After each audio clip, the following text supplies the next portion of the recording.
I like the path to the win more than the win. Well, You the know, win's always a letdown. Yeah, the so win is yeah, always like yeah, anticlimactic. I like the push to like get the win, and then I enjoy instantly like moving into the next push Mhm. to get the win. Not sitting there and like basking in like glory of like, oh, we did this. This is fantastic.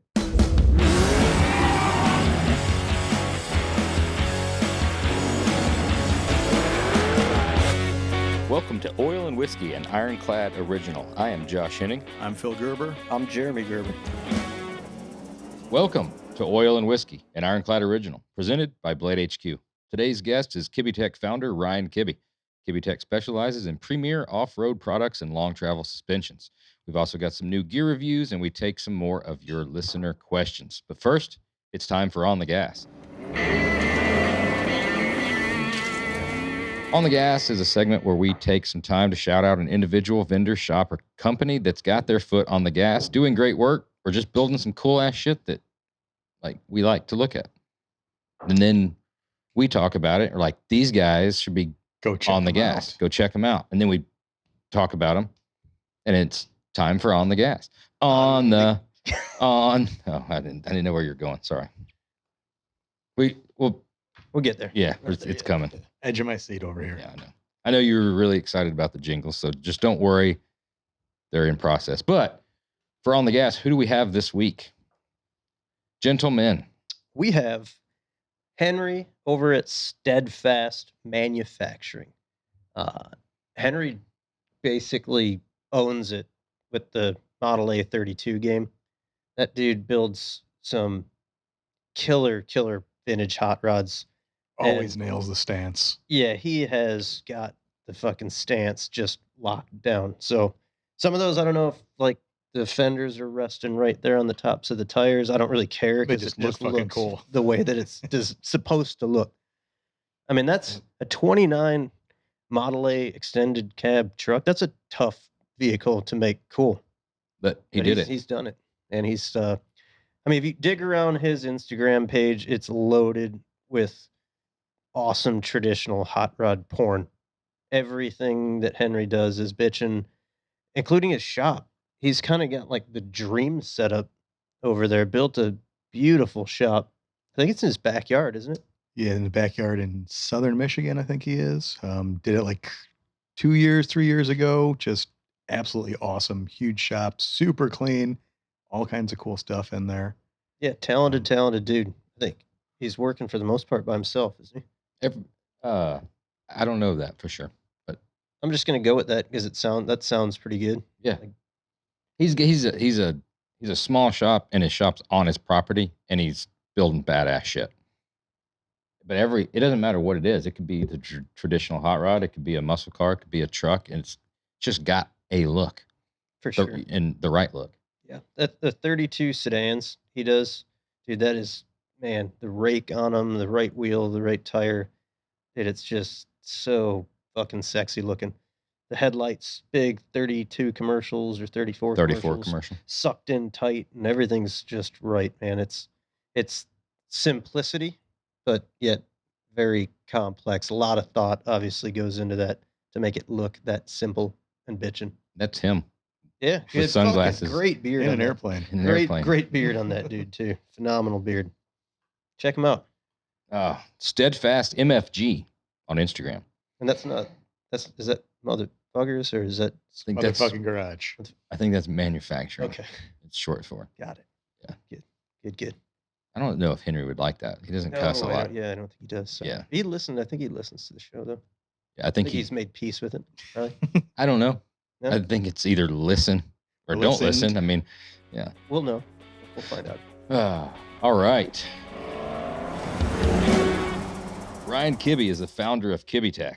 Known for their gold look and located in Newbury Park, California, Kibbetech is not far from the desert, which they consistently use as their proving grounds for their custom parts and builds. You can check out Kibbetech parts and learn more about the company at kibbetech.com and on YouTube and Instagram at Kibbetech. Ryan Kibbe, welcome to Oil and Whiskey. Thanks for having me.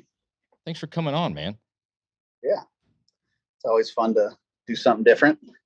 Yeah, it's funny, man, when you said that about how he's known for the gold look, I was like, that sounds kind of cheesy because like he does really bitchin' stuff, being known for the gold look. But then I think about him like, yeah, that's what kind of draw. I remember Yeah. seeing that stuff pop up, and I'm like, whoa, dude, Yeah. that's fucking rad. Like, yeah. Yeah. And now you kind of own that because I've wanted to anodize some stuff gold, but I'm like, it's gonna look like Kibbetech. So. Yeah, you own that now. That's that's funny. Everyone's like, "Oh, do it gold. Oh, that's gonna look like one of Kibby's trucks or something." That's cool that you got the kind of corner of the market on the look. You can't forget my my gold nuts too. Nice. There you go. Everyone always asks, "Hey, you have any of your gold nuts for sale?" This always makes me laugh. So how did it all get started, man? Tell us the story. Let's see if I can remember that long ago. So basically, like 2004 to 2006, I worked at a place doing armor plating for military vehicles. And the owner of that company, Glenn Harris, who used to race like Mickey Thompson, short course, like all that kind of cool stuff back in the day. So he owned the place and he raced desert as well. So I was getting his pre-runner ready and going to Mexico with them and racing and chasing and doing all that stuff.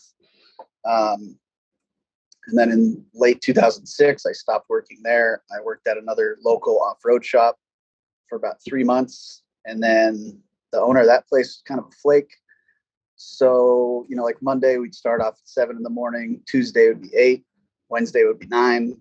Friday, he'd show up around 2 o'clock. So one day I was like, fuck this. And I just left. And then basically just started my own thing from there. So my dad had a sheet metal shop, local. And so I just started building stuff on the side yard. Luckily, he had an end unit, and I was just building trucks outside under Easy Up until about 2008. Then I rented half of his shop so I could work on stuff inside. You don't really And then, have that luxury out in the Midwest. Yeah, you've got to be inside. You got like a month maybe that you could work outside. Always blown away. We go to Arizona and Southern California, drive by and look at some of these shops. They've got alignment racks outside and lifts outside, and Yeah. we can't leave anything outside overnight around here. Oh yeah, I look at that stuff and I'm like, geez, you got to get this stuff inside, guys. What do you like? It's gonna rain, snow, something, shit. So yeah, that's pretty much how it started. And now we are, and then just under 9,000 square feet, 10 employees, and I don't know, we're building like 14 different trucks right now, and just a bunch of parts. When did the parts manufacturing come in? I mean, obviously back then I assume using other people's parts and building trucks. Yeah. So back then I would just, buy what I needed and built whatever else I needed, and literally was just doing it all by myself. And then over the course of the years, building parts for certain trucks that we would get a lot of frequency with, then I would start making little parts here and there, and then kind of make that kind of like not even really production. It was just like a repetitive part that we would do every now and then, And now with the machines and stuff, the past 3 or 4 years is really, the production stuff is really not really taken over, but slowly taking over. Yeah. So we got 3 CNC machines. I got a 5-axis, a 3-axis mill, a lathe, and we just got a laser, flat plate and tube laser, and a CNC press brake. So we kind of just control everything in-house now. The lasers can be a game changer having it in the house, huh? Oh yeah. Yeah, it's crazy how quick, like, say a firewall on the floor on one of our secret projects we're doing, we laser cut out the floor and the firewall in about 4 minutes. You might as well push the bandsaw outside under that tent and just kick the shit out of it, because now that you have the laser in house, dude, nobody's gonna cut anything. If they need like a ring cut, a 3-inch ring or a 4-inch square, hey man, Hey, like, can you nest? can you just Throw some of these in there can on you that just, like, sheet. Yeah, nest this in. zip that out for me? Yeah. So, Which is, it's awesome having that, especially like, back half thing, like some of the pre-runners and aluminum, the paneling we do, cut out the whole back of the truck in like 15 minutes. And that's something that we probably would have spent 2 weeks on it, doing it all by hand. Fitting every panel. And so now all we got to do is cut them, mark out the bead rolls and Zeus tabs, and they're done. Are those cages and back halves repeatable enough where you can do those sheet metal parts in kits? Yeah. Yeah. So pretty much, I think, let me look on the camera here. How many? So a lot of the trucks we're doing right now, we could literally take the rear end, the fuel cell, the shocks, the trailing arms, everything off of one truck, and it'll fit on like 5 or 6 different trucks. So we're kind of streamlining that process. I don't want every truck to just be the same, but a lot of the parts are interchangeable. Just to make our here. How's the whole technology and big step up in equipment? How's that helping your business? And how was the I guess ripping the Band-Aid off and taking the plunge to make the investment in that stuff? And how do you see it paying off? Yeah, I see it paying off a lot. I mean, just any way that we can get the efficiency level up, I'm all for it. So I don't want to just have like an assembly line of the same thing, in and out, that just gets repetitive and kind of boring. And I still want to have, a few custom, builds a year. But just being able to streamline that process and just make it more efficient just is better for everybody. Because, at the end, how it is building a custom car. You pay a guy, his wages for a couple of years building a car. And then by the time the car's done, you just kind of traded money with everyone. I thought everybody got like super rich and famous off of building all that customs. That doesn't happen to you. I mean, for us, it's just we're swimming in it. Yeah, absolutely. Yeah, I'm down to 6 days 6 days a week working. That's good. So, half schedule. Yeah, go. Yeah, usually half day on Saturday, but Monday through Friday, that's from when I wake up until I go to sleep. Pretty much that's about what we're running now. There's always stuff to handle. For sure. So I got a question for you, and this is probably like a Midwest kind of question, because if I look back to like 2006, 2008, when you're talking about getting started, if I was starting here and getting into the like off-road market, I'd have been like coming out with the next like BDS lift, or putting like like Rancho shocks, or figuring out like maybe do billet lift blocks instead of like the cast ones.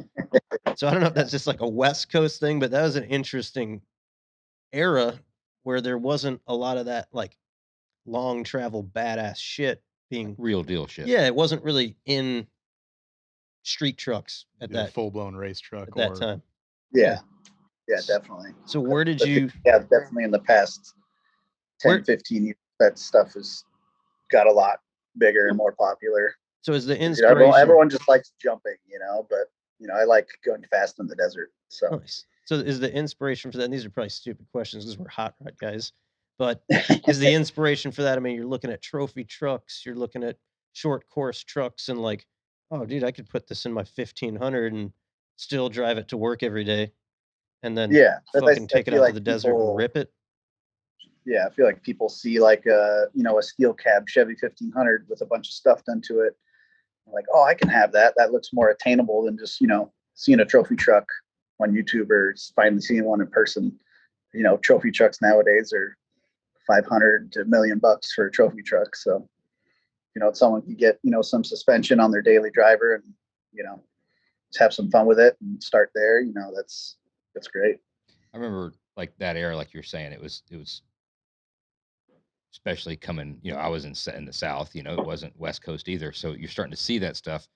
To your point, it was full blown race truck, Baja, badass. And then there was lifted to fit a set of tires. The in between wasn't there. I remember seeing Jesse James's, that was the red Silverado, on one of the shows. It was either, I can't remember which show it was on, but MZ. Yeah. So he's out, but that was years ago in one of the shows, and he's out doing shit in it, like whipping donuts. I think it was on Monster Garage or something, where he just drove up to the thing, and it was like, oh shit, that's like a regular driving truck, but he's like getting after it, which you didn't see in the ready lifts or the other, just bolt on shit. That was the one that did it for me. Like, fuck, but I always thought he was fucking cool anyway. So anything he drove up in was fucking cool. And that's funny you mentioned Jesse. Is like when I was a kid and watched Motorcycle Mania for the first time. I'm sure you guys have all saw it. Oh yeah. When that came out, I don't know how many times I watched it, but Yeah, that was we had like, Jesse on the that was definitely podcast. like a turning point. Oh, for sure, man. I think for all of, I mean, you're come same kind of era, same time frame when we came up the ranks, and yeah, we were the same deal. Did you watch? I mean, shit, that Motorcycle Mania, it was just so badass. That was like, that's what I'm gonna do. Only Yeah, not just with showing motorcycles, shops, with like his hot OG rods stuff and in like Long Beach, a hot rods, and like just that whole thing was like, fuck, I want to do something like that. It was And I was modern. always It was into, modern I era. grew up on dirt bikes. I was always into trucks. And then just like the fabrication part of it just kind of, came last on all that. It was modern But era when cowboy. I was 16, I built my first truck before I had my license. I actually broke my arm like the day before I was supposed to get my license, so I had to wait a while. But crashed a dirt bike. But when I was 16, ages 15, 16, I built my first truck, and I built all the A-arms. I built everything, the spindles, the A-arms, the engine cage with the coilovers. I built all that stuff by myself, by hand, like with a Sawzall and a grinder. damn. And it never broke, Damn.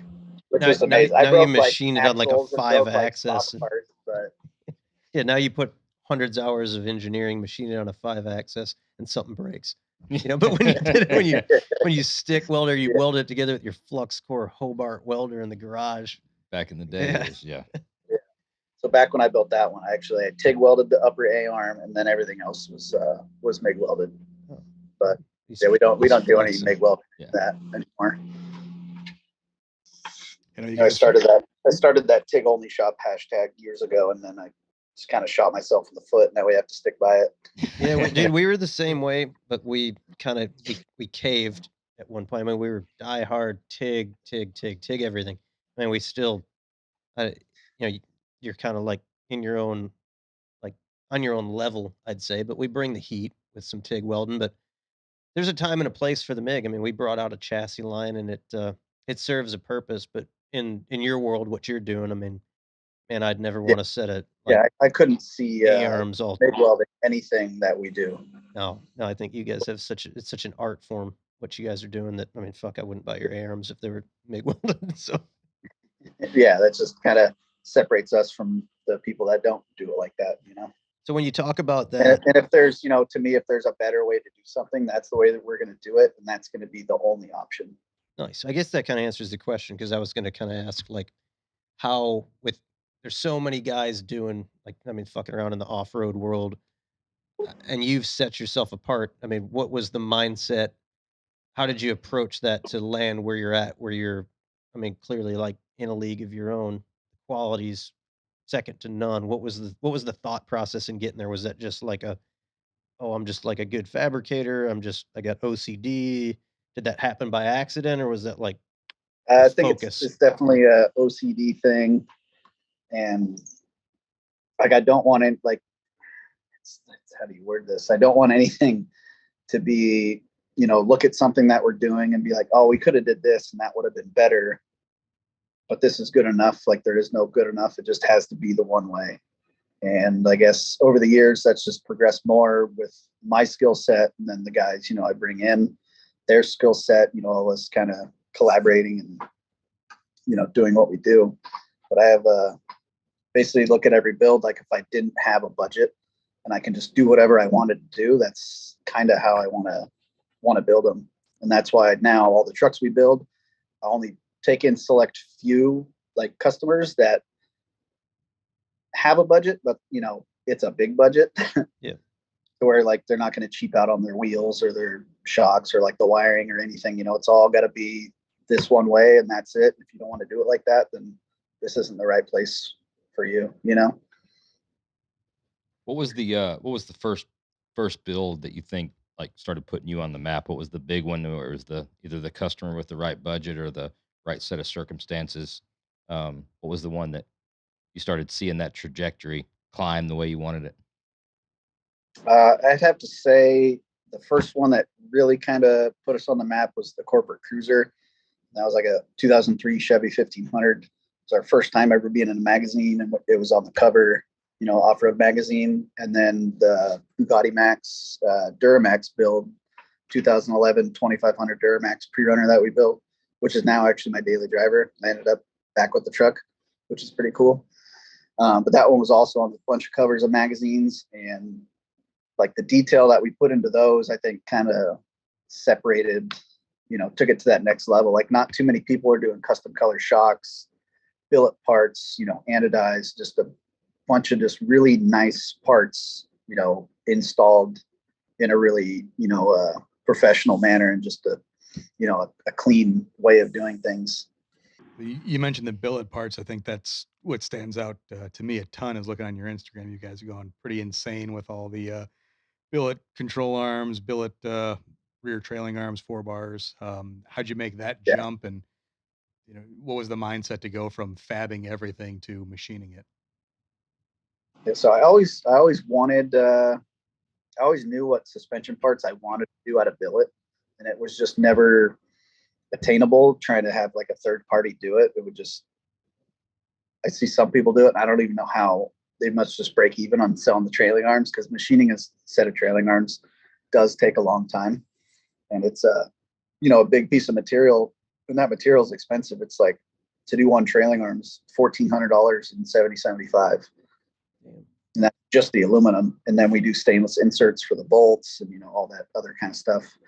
But I always wanted billet trailing arms. I always knew I wanted billet upper arms and tie rods on the trucks, and then all the rest of the parts that could be billet. And once we started building more trucks, it just made sense just to make those parts out of billet.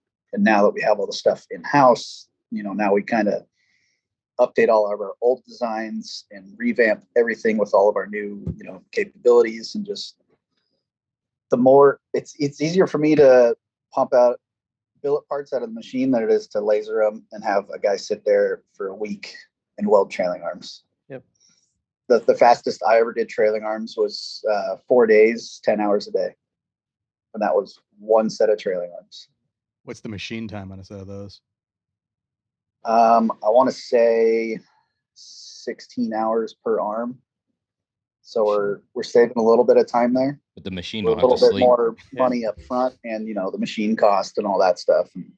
Yeah, it's funny when you look for us, like when you look at the billet parts, sometimes you look at and you're like, oh man, that's really expensive. It's a billet part that we can't do that out of billet. But sometimes you don't stop to like really calculate the number one, like the human error, two, the fixturing, three, the time spent just physically welding it, and then there's some Yeah. level of inconsistency. Like you look at our spec second gen Camaros, like the upper A arm, we do that cool trick little, it's just like a 15-degree offset upper link arm, and it's only like 8 or 10 inches long. But I just we looked at that, and you're like, oh man, I mean, sure you can fab it, but by the time you're done, like you got to bend it, cope it, notch it, fixture it.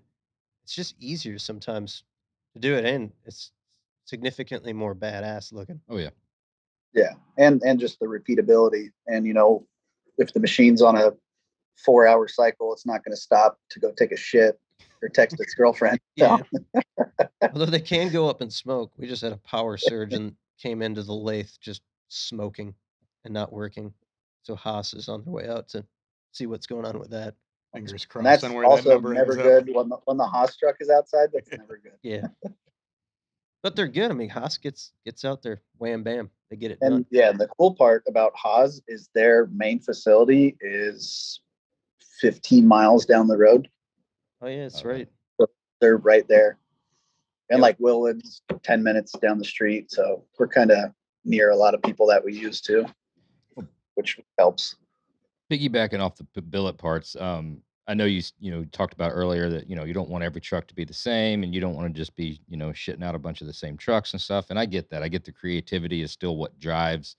If you weren't being satisfied creatively, you wouldn't be doing bullshit that you have to deal with on a daily basis. I mean, that's the trade-off. However, it is fucking nice to take those orders and stack up a shit ton of TRX control arms and stuff like that. I mean, that makes all the other things a little easier, so you can do the creative shit that you want to do. When you get POs for TRX parts that you don't even have nice, stock, and we got to make 30 of, like it doesn't seem like a lot, but 30 rear kits for like a TRX, and that's,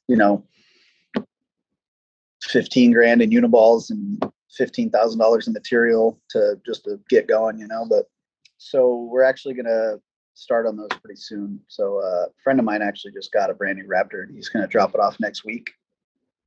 And then we're going to pull, one side off and start dimensioning everything and start building stuff for the new Raptors. So probably all the same parts that we make for the TRX we'll make for the Raptor.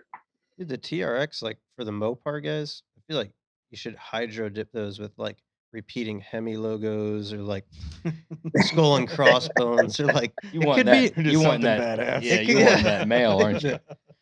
Yeah, the Mopar dudes would dig that. You are not making any friends. I like the TRX.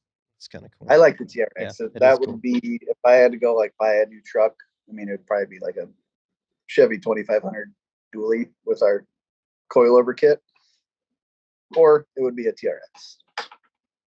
Those TRXs are nice, and that's actually right now 100% our number one seller is TRX parts.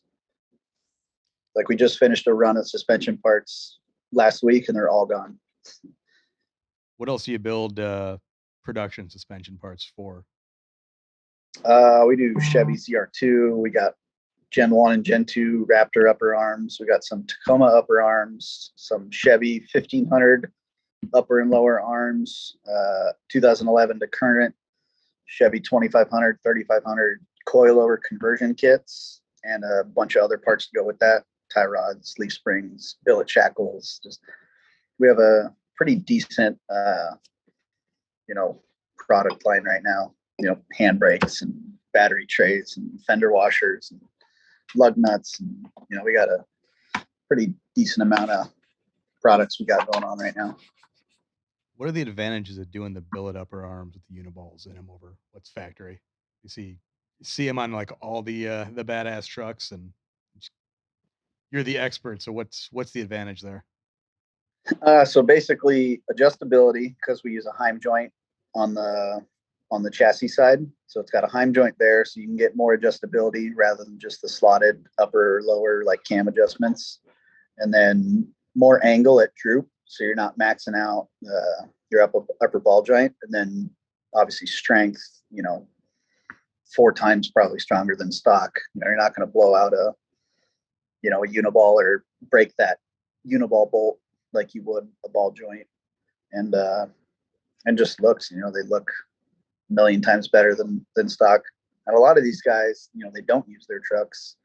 They just want the cool stuff to bolt on them, which is fine.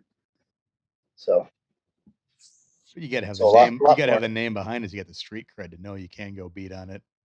For sure. Yeah. So yeah, definitely strength, adjustability, and looks, and especially if you're putting a aftermarket shock in the front of a truck, different coilover or something, you can get that extra little bit of droop travel, trying to kind of maximize your limited scenario there. Tell us about the Crown Vic build. Where did that come from? Yeah, I remember that way back. So it's Instagram. Crazy that that was one of the first cars to come into my new shop here, and we actually moved it in before I even moved in here.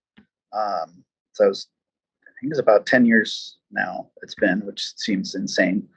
So basically this guy just called me one day, and he's like, I've been calling around everywhere. Nobody wants to do it. I want to build my Crown Victoria to go off-road. And I was like, he took I'll throw it in my trailer. I'll throw it in my enclosed and come right now. I was like, oh, he's got an enclosed. I mean, he probably afford something. And he like pulls up and I think it was like a Shelby Raptor towing an big enclosed trailer with this, car in it. And I was looking at it. And I was like, yeah, sure, we could build this thing. He's like, really? He's like, everywhere I took it, nobody wanted to do it. He took it basically every shop through SoCal. Nobody wanted to touch it. So we're like, yeah, sure, we'll do it. Hey, Phil, you see what we're missing?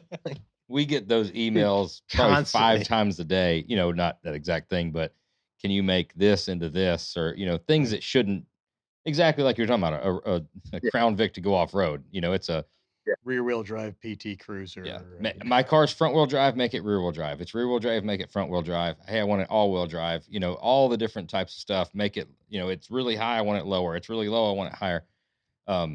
You're, I guess, the first person I've ever heard that actually actually got something made out of it one of those materialize. emails. Yeah.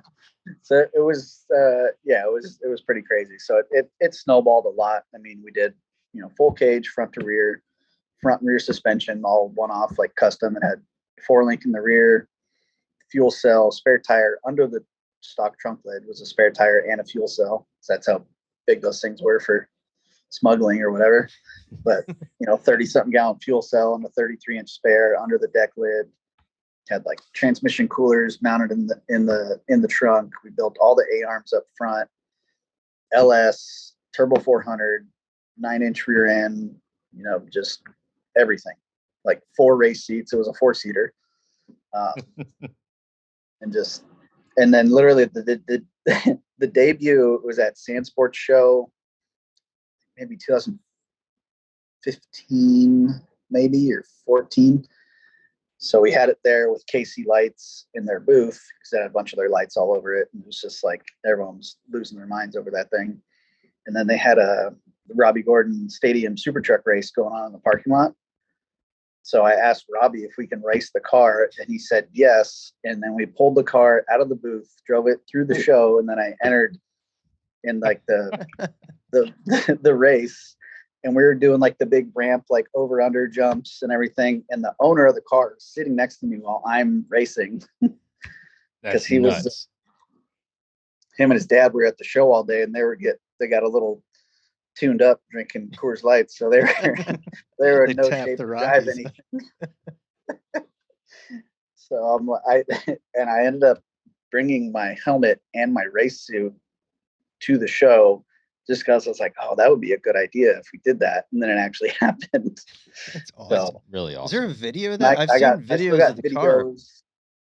like videos of me passing like race trucks during the race. It was like a 6-lap thing or something. Finished every lap, never went around a jump, like did all the jumps, like big over under jumps. Like we're 15, 20 feet in the air. Damn. Or like another truck's going under and we're jumping over them. Oh, we need those videos for sure. The trunk popped open. It was like stuck open. The commentator the whole time was just talking about us. And then we get the checkered flag, and I come in, I grab the handbrake, slide, and just start whipping donuts in the middle of like the big parking lot. Like everyone was just going nuts. And then we pull into the pits. I open the door. The factory door panel falls on the ground. Like it couldn't have been any better. And halfway through the race, the radio broke out of the dash and was stuck under the brake pedal. Nice. You had no choice but to just stay in the So I went like 2 laps with no brake pedal. I was just using the handbrake to try to get it to stop as good as I could. But unfortunately, that's not the first Crown Vic that's lost its radio, I'm sure. Yeah. Then after that, we actually brought it back to the shop. I think it got bent because we just built it kind of mild and then went and did that with it. So after that, we brought it back, added some like King bump stops, and made a new upper A-arm. And then the motor had like 8 pounds of oil pressure the whole time when I was racing. The third member was like about to blow up. So it was pretty rough on that thing. But so what was that dude's intended use when he came to you with that concept? What was he looking for other than just I want a long travel LTD? See, like I'm gonna go rip this fucker in the desert, or like I want to. Yeah, like he just wanted to jump like is it the Doobie Brothers that like jumped their car in the movie? Oh, the Blues Brothers. Blues Brothers, yeah. That was his like that's like his favorite, was Blues Brothers. So he just like wanted to like have a car he could like jump around on the street or something. This guy was like a Powerball winner, lottery winner. What was his I think he won the dad lottery. But no, he's a super nice kid. I still kid. I mean, he's an adult, but you know, I still talk to him. He still has the car. The car now has like a twin turbo LS in it, and he takes it to like LS Fest, and he'll drag race it, and literally off the line, it'll just like it'll twist so hard, and just left front is like 3 feet in the air for like half track. That's awesome. It sounds like something that would have a Nelson motor in it. Probably. Yeah. Yeah. Tom I could knows. Tom figure. would definitely build a motor for something like that. Yeah. I still haven't made it up to Tom's shop. He's like 45 minutes from me Is he really? over here. Yeah, everybody's out that way, man. Yeah. Yeah, Tom's a good dude. We had Tom on the podcast. Buddy of mine. Done a lot for Tom. Used a few of his motors. Tom builds some fucking killer stuff. Yeah, he's a freak Yeah, when it comes to that. definitely. Was that Yeah. the craziest build that you've done? The Crown Vic? For like the uniqueness of it, I would say, yeah, that's probably, that one stands out for The most marketing bang. Yeah, I mean it that was- that was from that blew up Instagram because back in that era, I mean, we weren't doing anything like off road, and that was, dude, it was everywhere. I mean, you're like, what is that? I remember there was like, it was at night, and you guys were like jumping it through some parking lot or something. That was the video that was out there. yeah. I was like, it was kind of like Motorcycle Mania. That was the Yeah, next it was. one where I'm like, Yeah. that's what I want to do with my life. You know? Jump That's what shit. I was going to mention earlier. Like when we saw Motorcycle Mania, there was no like, I'm just pull out my phone and see what everyone is doing right now, you know? And that's why seeing Motorcycle Mania, I was like, what? This is okay. For sure. I can get behind this. So clearly, we know that guy was a Powerball winner, but the rest of your customers, what's the average customer? What kind of guys drawn to Kibbetech? What kind of is it like a standard kind of customer you get, or is it just like off the wall type of people that are coming to you? I mean, we get, everything across the board. I think like one's a dentist, one's a general contractor, one or two are probably drug dealers. They're still businessmen. Legal. Yeah, but legal. it's California. That's legal there. Dispensaries. Yeah. A couple of them, I don't even know what they do. A couple of them I haven't even met. Some are from like North Carolina. A lot of them are from not around here. And then, we got like repeat customers like Von Gittin Jr. And Lauren Healy. We're actually building them something right now that we haven't shared yet. That's why my Instagram is just a bunch of CNC videos and old clips, just regurgitating old stuff because we can't show what we're working on right now. But is the chrome truck done yet? In the chrome and gold truck? It's at paint. It should be done at paint pretty soon, and then it goes to interior. You gonna have it in SEMA? I mean, if somebody wants it for SEMA. So I haven't really done too much of the shows. Like usually, like say like Offroad Expo, someone will, hey, do you want to put that truck in with us? If it has their parts on it, like, yeah, sure. And that's usually what I do. And I've never had my own booth at any of those shows. But that might change here in the future. We'll see. But how is that Sand Sports Super Show? I've always wanted to go to that. It just falls. It's like late September or something, isn't it? It always falls like too close to SEMA. It's coming up, right? It's coming up soon. Yeah. Few weeks or something like that. But that one's fun. I mean, a lot of these shows are starting to turn into a lot of side by sides, which I don't care to look at. So, someone's, candy powder coated roll cage and wheels and a stock razor, like, does nothing for me. And that's what a lot of these shows are kind of turning into. Yeah, Josh has one. I So know that. Josh did one. He lifted. It's got like a mini H2 body on it, and it's all painted yellow. Portal axles, get a little bit more height out of it. It's Portals fucking, and 37. it is off the hook. You gonna start making parts for those things? Doesn't sound like it. No. So they just, I don't know, they're fun. It's just not what I'm like passionate about. I just like steel cab pre-runner trucks or like fiberglass cab race trucks. Well, how else are you gonna ride around at a mud fest and let everyone else know you're listening to Florida Georgia Line? He's from If you- California, if you not They fucking don't have that shit out Alabama, there. dude. It's the only way. That's the only way to do that is with a lifted razor on 30s. 30s, that's it.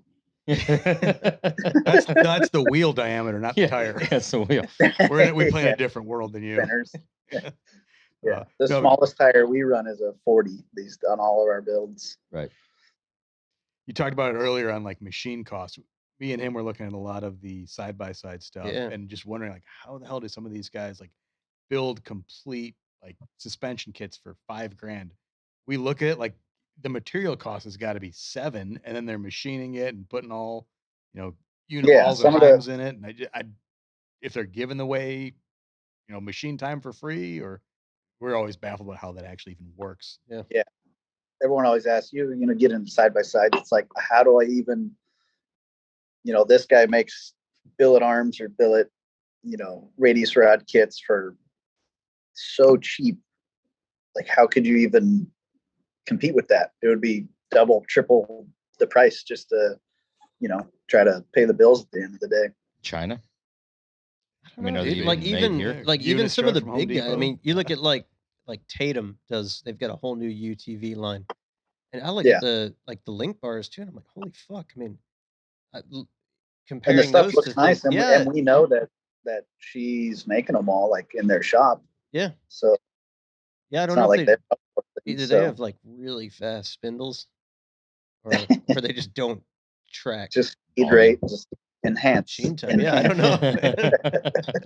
Yeah, that's been difficult for us because we try to justify. That's kind of like one of those things we use as a benchmark. You look at that, and you're like, okay, this is a piece that's 36 inches long that has some decent, like it's got some 3D machining on it. I mean, it's a Multiple complicated part. setups and- Yeah, and you're looking Yeah. at the price point. You're like, ah, fuck. I mean, we couldn't do that for that.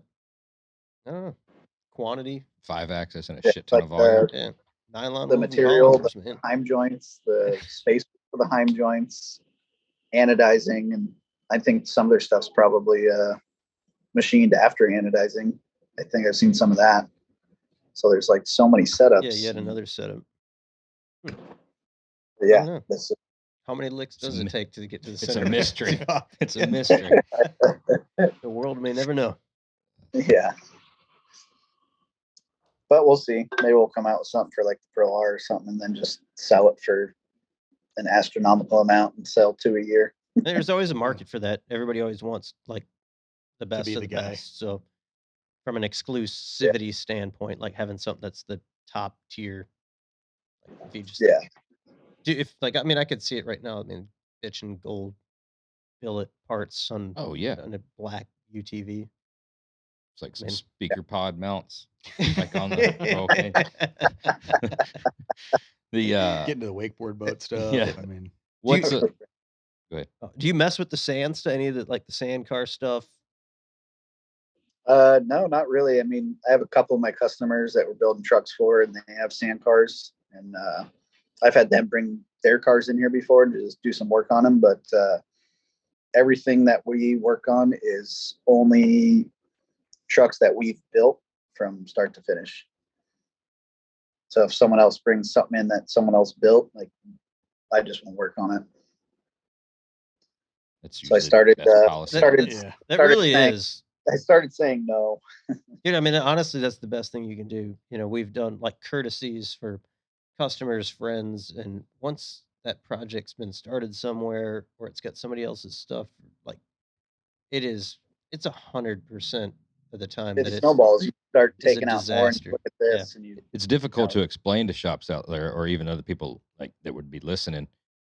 But saying no to the right job actually costs you less money. And those everybody tends to get fucked. Yeah. The customer's paying more than they wanted to. You're giving away way more than you wanted to, and no one's really happy in the Yeah. end. So it's better to just Yeah. say no at the beginning and just start over. Well, they're already starting Yep. with a bad taste That's in what I their tell mouth. them. Exactly. They already paid for it, which they just look at cost, and then they just think it should be right. And then you tell them it's wrong. Then they just say, "Well, I paid all this much money, and you paid it to get done wrong." So basically, I tell them like, "Yeah, we'll do it. We'll just start completely over." Like one of the trucks we're building right now, I told them up front, I was like, "All those parts you have, junk. We're selling all of them. I'm not using one single part that you have already collected for the truck. We'll start over there and then go from there. And if you want to do it," and then he said yes. Now the truck's getting, full Motec, and it's getting just everything that it would have got if we would have just started here from the beginning. Oh, you've also got the hot potato thing too. You're the last person to touch it, regardless of how good a job you can do and how happy the customer is. something that you had nothing to do with. You put wheels on now, the AC doesn't work. Yep. Yeah. And you're the last person to touch it, you know, and you've, Everyone's like, "Oh, I took it to him and they ruined it and it Yeah. broke." and at Well, the I end of the didn't touch day, that part. you want to take care of the customer. So, you know, we're generally, you're not in business for long if you're just a complete dickhead, you know, to customers. So you try to take care. So at the end of the day, you usually end up doing something that you shouldn't have been doing. It wasn't your fault, but you want to make the customer happy. So then you end up losing even more money, you know? I think this is actually like this is a great topic that spreads throughout multiple different Yeah. sectors of the industry, but that is something that I think people should understand. I mean, like you hit the nail on the head, man. Like if it has been built by somebody else or they want to go back and do anything substantial to it, the best thing you can do is just start over. You've got to rip the band-aid off because it's hard enough to do it right Yeah. and have it be perfect, let alone Especially with the parts thing. Like you said, if exactly. they're supplying Yeah. parts. You don't know what is Yeah, there. Right. I mean, we've spent 20 years trying to find the right combination of something that works and works right. And it's very tough. Like when you are forced into doing something and it's not going to work. But You know that Yeah. somebody accessory spent drive is some going to money on it. suck. You're That like, motor's going to suck.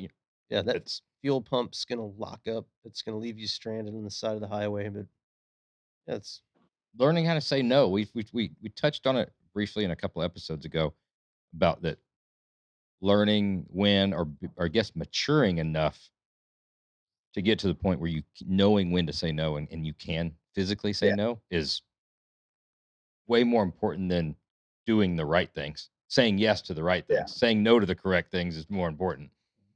And that's a tough one to navigate because if you say no, then they just think you're an asshole. Right. oh Like, yeah. you know, I've done this before. I know what you have based on your pictures, and then it's just none of that stuff's going to work. You want this truck to work, and you want to go across the desert at 100 miles an hour. Nothing you have is going to allow you to do that for an extended period of time until that stuff fails, and then you just wad up your whole truck, and then you got to start over anyway. Maybe it'll help if you say no thank you versus fuck no. Maybe no, Is it no di- thank you. Is Is it that what diff- you're No, you using? just no, Because you have fuck, money no, to fuck that refine guy that. and fuck those parts. it's a different story when you're in the desert. For us, like, dude, if it breaks, like, okay, you could probably limp it off to the median. If it and breaks call in the it tow desert, you truck. might die. Yeah, you could be there for the remainder of your life. With could be the next 3 or 4 days. Yeah. That's it. Yeah. So basically, like everything we build now is like, the rear end housings are like trophy truck rear end housings, trophy truck hubs and brakes. We're starting to do a lot of Brembos on a lot of the trucks. So just all the best of the best parts to just avoid all the issues that may or may not happen with, the lesser expensive parts. You do mostly LSs and all that? Yes. So like the gray truck and the Tundra build that we have right now, they're getting 555 big block Chevys.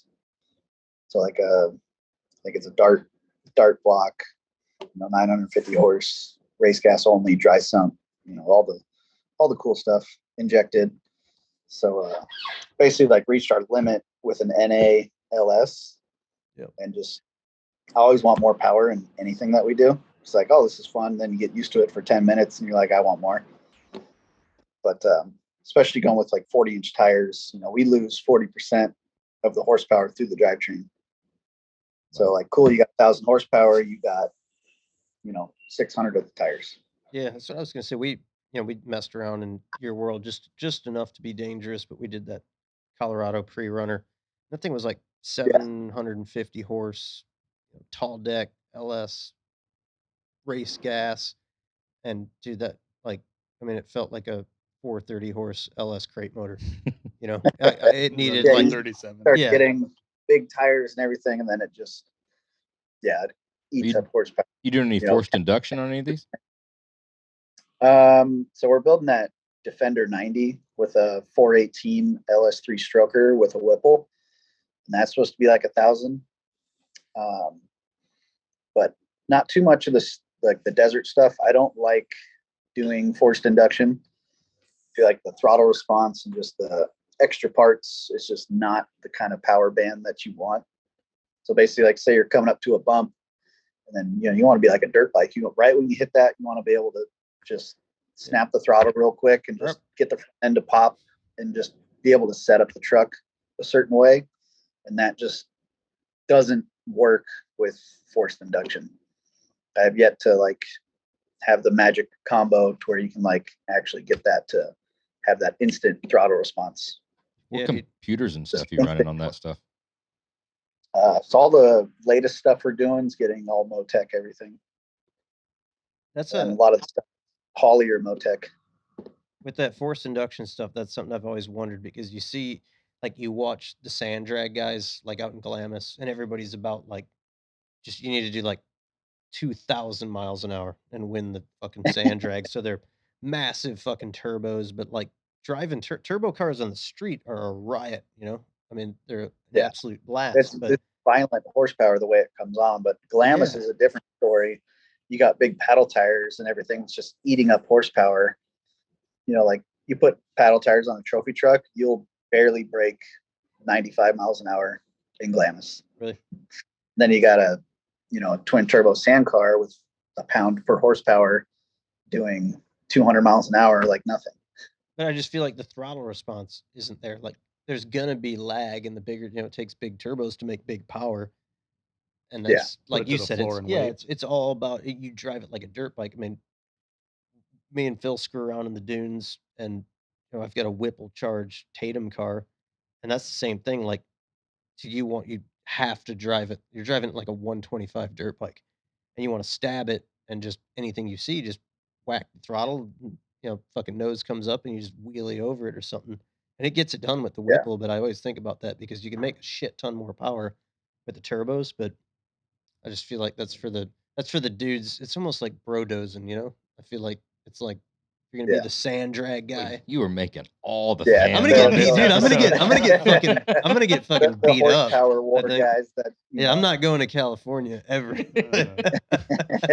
But yeah, the horsepower war guys, it just doesn't seem fun to like. Yeah, that's great if you want to go super super fast, but general driving. But it's like this whole ass sand car that's meant for duning, jumping, whoops, and then sand drags. Straight line. It's just a different thing. It's the evolution of the old Banshee guys with the stretch swing arm stuff. I mean, those were some of the baddest dudes in the history of like the male species. The fucking Banshees, dude. Out sounded like those. Oh, and smelled like that, dude. The fucking race field with the fucking premix. Castor 927. Oh, I mean, we've got some dunes up here in Silver Lake, Michigan. It's like 4 hours from here, and those Banshee dudes just ruled roost back then. It was the best sound ever. Yeah, cut off jean shorts with some Axo boots, and like a old school Fox helmet, no shirt, and just those were rad. Yeah, we're about 2.5 hours from Pismo, and I used to go up there when I was younger, and we go to the sand drags and stuff. It's not what it used to be. I miss the 2 strokes on the sand drags. Is so cool. Yeah, the smell, the sand adds like a whole. It's another element of the smell. Burning sand off. Yeah, the there's pipe. Something about the sand burning on the pipe. Like that's why I don't go to Supercross anymore, because it was so much cooler when it was 2 strokes. Yeah. Tell us a little bit about more of the Defender. I've seen just a little sneak peeks here and there, but for those listening, what's going on with the Defender? So basically that came to us from, I think he's from North Carolina. So he shipped it out, sent me pictures, told me what he wanted. Then it showed up here. Super nice interior, nice LS3 with a Whipple. I don't even know what transmission was in it or transfer case. I think it was a stock one, but like the guys who did it built the headers to where you couldn't put a front drive line in it. Just a SEMA truck. Bunch of, it was bad. Honestly, the whole, like, we literally started over with everything. So like we pulled the carpet up to, because we were going to move the motor back, because the motor, like the water pump pulley was like touching the radiator. So it was like motor was just as far forward as they can put it. It'll clearance itself. You ain't got to worry about it. It'll make it. Yeah. So we were starting to like cut the firewall out to like move the motor back and do some different things. And like we pull the carpet up, and the center console under the carpet is literally just layers of duct tape. Like I just like put my hand through it. I'm like, are you kidding me? Is it like Gorilla Tape or the shitty stuff? Like just the stuff. But like they really hacked that. nice finished interior and like nice body kit and paint and all Diamond this. stitch in the They interior. had 150 grand into it or something, and we literally kept nothing but like the body. So we're doing all front rear suspension, like spider tracks, front rear diffs, billet, tube works, third members, King internal bypass coilovers all the way around, bump stops, 4-link rear, 3-link front, a reed case 4L80, Atlas 2 transfer case, brand new dry sump LS3 stroker with a Whipple, and just literally everything. Doing full Motec in it with the big 12-inch display, and so it's getting all the good stuff. I feel like the reed case 4L80 is our era of like whatever cam and double hump heads or something like that. 3/4 race. Yeah, like You think that's like a Ken Griffey Jr. rookie card? that's something like in That's the the one you last put on the pedestal. in the last 4 or 5 years, like we haven't had that in a while of the thing that We got one in the that Grand National. I know I'm talking about the thing that we make fun of all the old timers for that bring up at the shows. We haven't had that in Okay. our era that we've kind of seen come to I a see where point you're to going with where that. like, the reed case 4L80 is like that's the thing. You go to PRI and that's like all the way around. And I get it. Like It's badass. it's badass and there's a reason for it. But that's I don't know, when you said it, that just made me think that's in our era, that's kind of becoming the Mark Williams. The RV Duran. cam. Yeah. It's good. But yeah, like that's a you good see the one in the observation. chrome truck. We had that one polished. Oh wow. The 4L80 reed case in the chrome truck is polished. It's got a billet tail shaft that's anodized gold, and then the oil pan is anodized gold. And it's under polished skid plates, and you can't even see it. Nice. How do you maintain the gold anodized? Do you like clear it? Do you fuck with it? Do you Park do that anything? thing inside. You just keep it Don't leave it in inside. the sun. Yeah. Like people buy our $30 fender washers and like, oh, these faded after 7 years. I'm like, Yeah, well, dude. yeah, Right. they're gonna fade. It's anodized. Yeah. But yeah, definitely try to keep that stuff out of the sun. For sure. Especially building a $500,000 truck, you're probably not gonna leave it parked in the driveway anyway. Yeah, You you'd never be know. surprised. Yeah. Depends on what that 500,000 means to somebody. Yeah, it could be like 5,000. Yeah. How practical is driving a center mount, back half, full tube chassis truck on a daily basis? Not that practical. Because you think you got like full on Brembo brakes, you got big race hubs that are a 3 1/4 rear bearing and a 2.5 inch front bearing on your hubs. You got big 36 spline, 2 1/4 2-inch axles. You actually get I don't know. The axle shaft is Yeah, like they're big. They're fucking that huge. big around. Right. And then your 10-inch third member and just all that stuff, and then you're just gonna waste miles driving it on the street. Will it fit through the Starbucks drive-through? Oh, for sure. All right. Okay. This thing. That's the measure. My Raptor will 'Cause fit they're through the still, like, Starbucks drive-through, so I don't want to go any bigger. 92, 93 inches wide, like on the front track width. And then the bed sides at the rear point are probably the widest part of the truck, just because the bed sides have to kind of kick out so the tires can tuck nicely.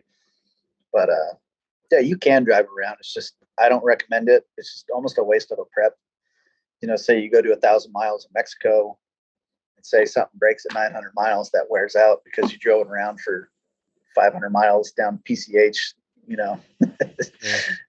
Just, Yeah, but you look pretty fucking cool though. Yeah, I knew that's where you were going with that. Yeah. Awesome. oh, I've definitely done it. Some of the trucks we've done, I've definitely drove them around town and drove them way too far on the freeway, but it is fun. Do you ever factor in trailer width when building your trucks? This is a question directed at my brother here. Yeah.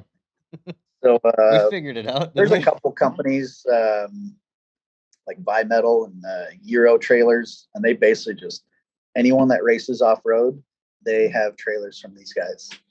So you just tell them you want they have a couple different packages you can get and options. Basically, just tell them you want a trophy truck trailer. And there you go. Truck fits on it perfect. What is it, like 100 inches or something then? I think so. Something around there. But yeah, it's drive over fenders and you can do spare axles. So what you're basically trying to say, if I'm reading between the lines, you're saying that like fucking cool guys have 100-inch wide trailers. Yeah. That's what he's saying. Yeah. Nice. Color matched to their chase truck that they only use to tow that truck with. So they don't build smaller trucks because the trailers are smaller. They just build the truck and then trailer I would companies build figure it out. I would You're build not like helping the argument. yeah, there. like it would be best because We've Hallmark had to buy trailers Yeah. just to go to SEMA because Hallmark somebody wasn't paying attention to those. When they No, designed we them. paid attention. We knew we couldn't fit it in the trailer ahead of time, so we bought a trailer.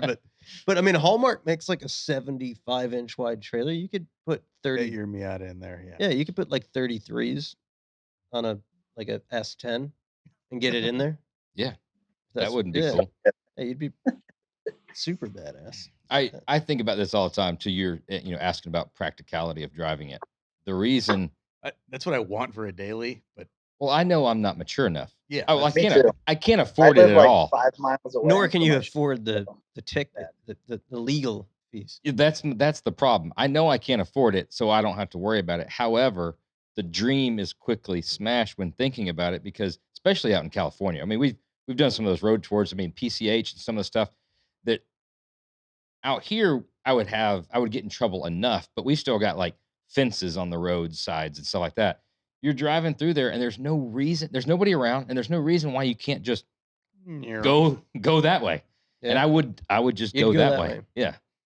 I don't know how, and I know you probably have, but I've done a lot of that around here, and I've gotten away with 100% of it for some reason. But so there's hope. like the cul-de-sac out in front of the shop, it's usually just burnout marts, donuts, and then burnouts down the street.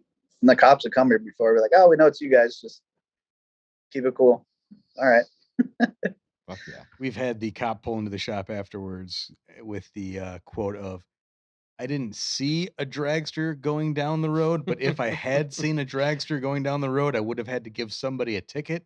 So if you know what I'm saying, don't let me see a dragster going down the road again. Got it. All right, well, Like, done. don't look Right. this way. Yeah, don't get caught. Yeah. But here they leave me alone because I think they know me. So That's good. awesome. I got some friends in the local PD. So It's always good to have. yeah, like one night I got pulled over on the way home, and then another cop pulled up, told that guy to leave me alone, and then he gave me my stuff back, and I went home. What kind of stuff did he take from you? Just My license, and Okay. registration. Oh, just a backpack full of cash, Yeah. and fully automatic weapons,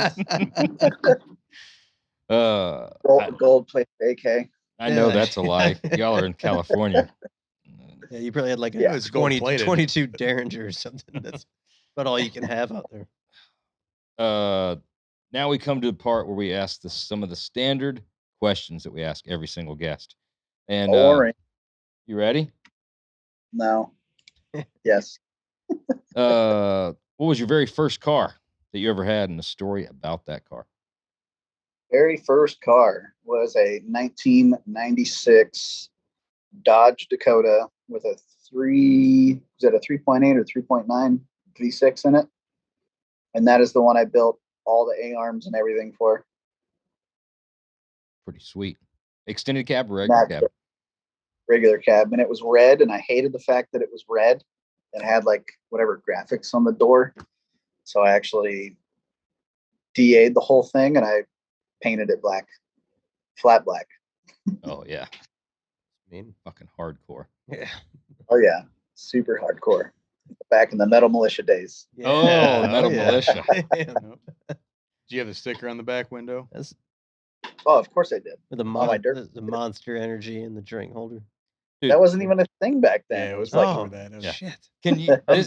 The other day, We're dating ourselves Yeah, right we now. are. the other day, speaking of dating ourselves, the other day I was watching something with the wife or whatever, and it was I think it was one of the Xfinity racers or something, and it was Haley Deegan. And I told my wife, I was like, you know who that is? She's like, no, I don't know. And it's like, think of the last name. She's like, Brian Deegan? I was like, yeah, that's his daughter.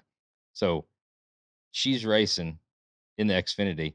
That shows you how old, because I remember watching Brian Deegan as a kid. Like he was the same, close to the same age, but he was like, oh man, that's a kid doing that, Yeah, And that's it was like Moto Triple X before it was yeah, Metal Militia. yeah, way It back was when. Yeah, dude, I motorcycle. get Yeah. you like trying to make these references to make yourself seem young. But like No, I'm saying that I mean, we've dude, all gotten old. Making us feel old. you were watching Don Gartlett's like run Swamp Rat 1. Like back when you got your license. You know? There's like 2 years in between. I used to go to the drag races when John Force was doing half strip burnouts. Oh Hands wow, of shit. John Forrest, man. Dude, we went to the Vegas deal with Jesse James. Oh yeah, yeah. And I'm like walking through the pits with him, and he's just like shooting the shit with John Force. Yeah. That was like the coolest thing. That was ever. a fun. I forgot all John about that Force trip. is just like, God, that was cool. Yeah, that was cool. Yeah. That's rad. That's a whole Yeah, different really level. dating myself right now. Did you see Josh I don't Anderson think I'm there? that old. You didn't see him in the pits or anything? No, he was over at Union Grove. Yeah. I think swapping the jets on his. Tell you ever run into Josh Anderson in the pits? He will tell you some stories. Next question. What's the best car movie and why? Or truck movie or motorcycle movie?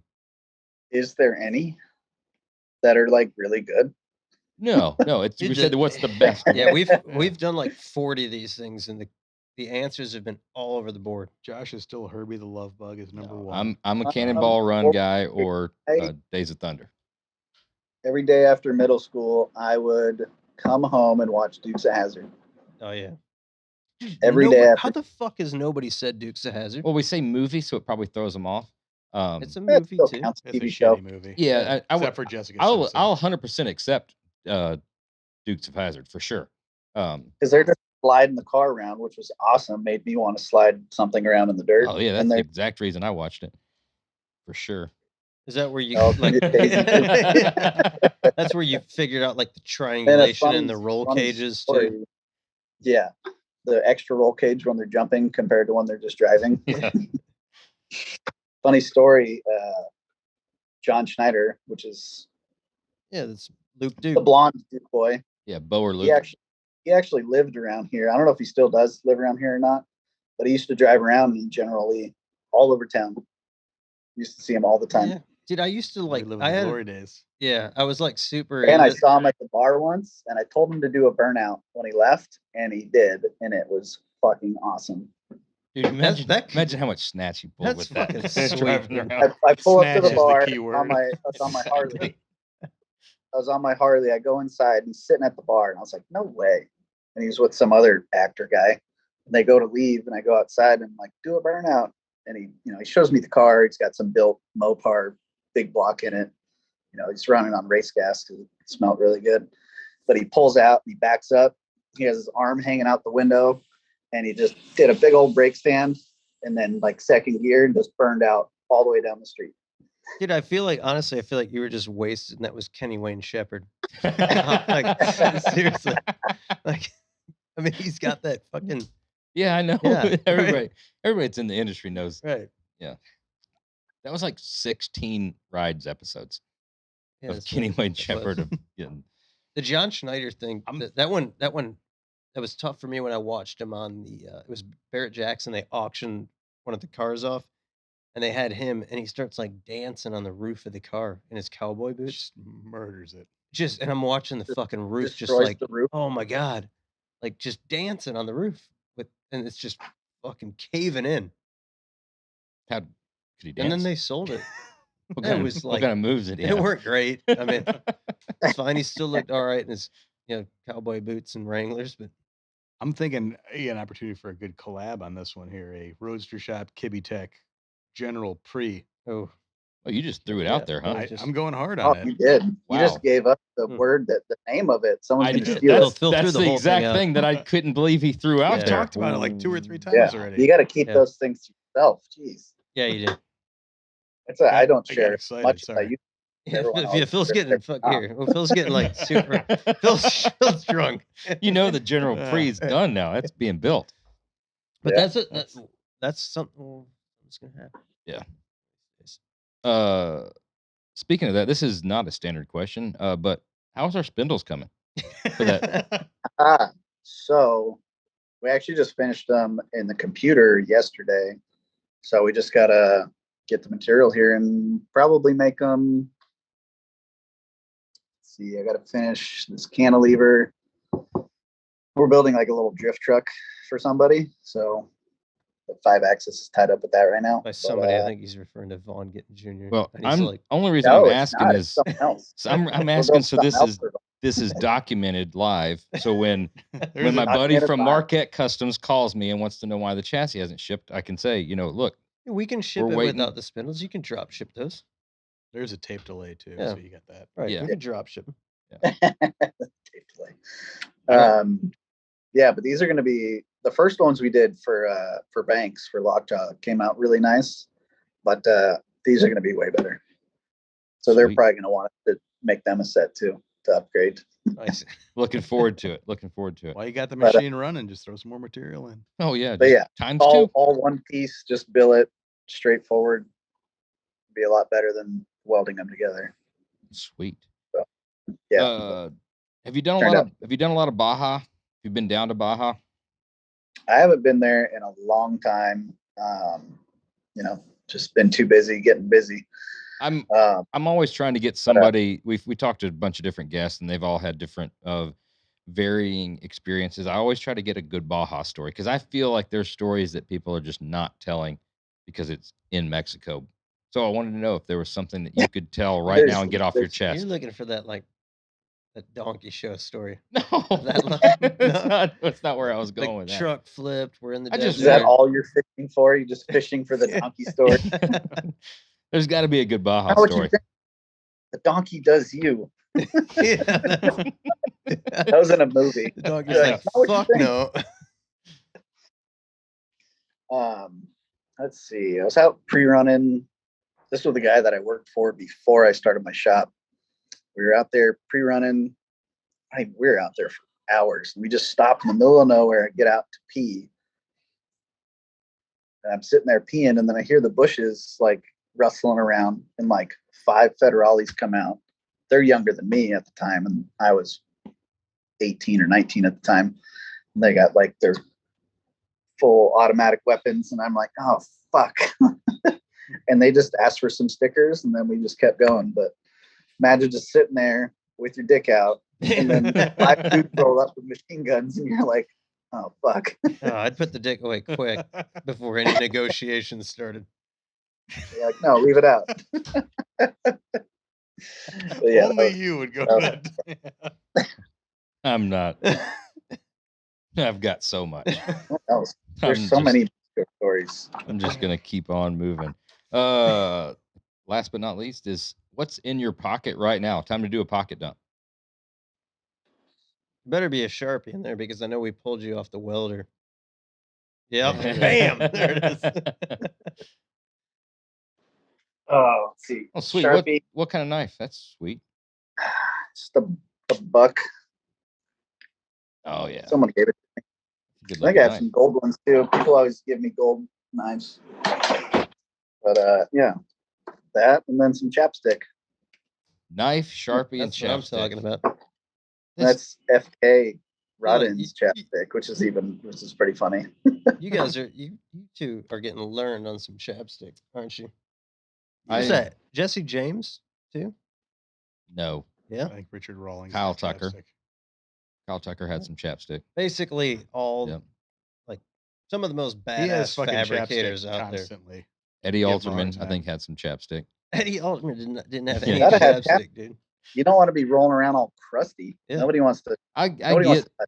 I get that out in the desert and doing all that bad shit and all that stuff, but Jeremy's like he gets a lot of flack for his chapstick talk. There's always a time to put chapstick or time to go buy chapstick. So we've always given him shit about it. And then it's amazing to see on these guests that we have on the podcast how many of them do have chapstick. Yeah, all the fucking badass dudes. do. yeah, That's- super badass ones. Huh? Not all of Yeah, them. all the best have chapstick. That's right. You Fuck getting yeah. a little retribution. I'll give you that. I'm man enough to admit that. Dude, the two of us, we're gonna be ripping through fucking Baja on some nasty pre-runner, catching like 100 multiple miles feet an of hour, air, just one putting fucking wheel, just- chapstick on. That's so bad. One hand on the wheel. Wheel flying Yeah. throwing it out the window because we don't give a shit. provision in the center console just for chapstick. Yeah, a little chapstick Just holder. Build a little, Just a little divot, Yeah, a little recess.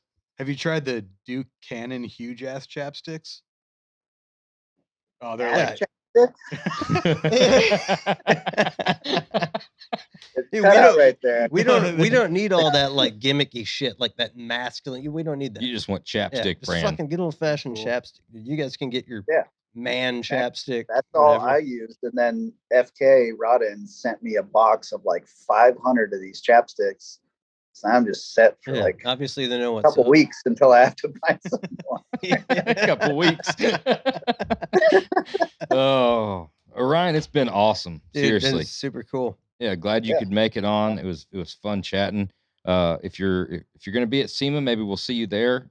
If not, I haven't been to that in a few years, so maybe we'll make it out to the Sand Sports Show, or if we're out in California, we'll hook you. Yeah, dude, I'd love to come by and check your place out. Yeah. I'd love the opportunity to collab on Door's something always too. open. And for sure, if something Yeah. never was presented to us that we could hook up on, other than we've already doing the spindle deal, but I'd love to connect on something. Anything you need, let us know.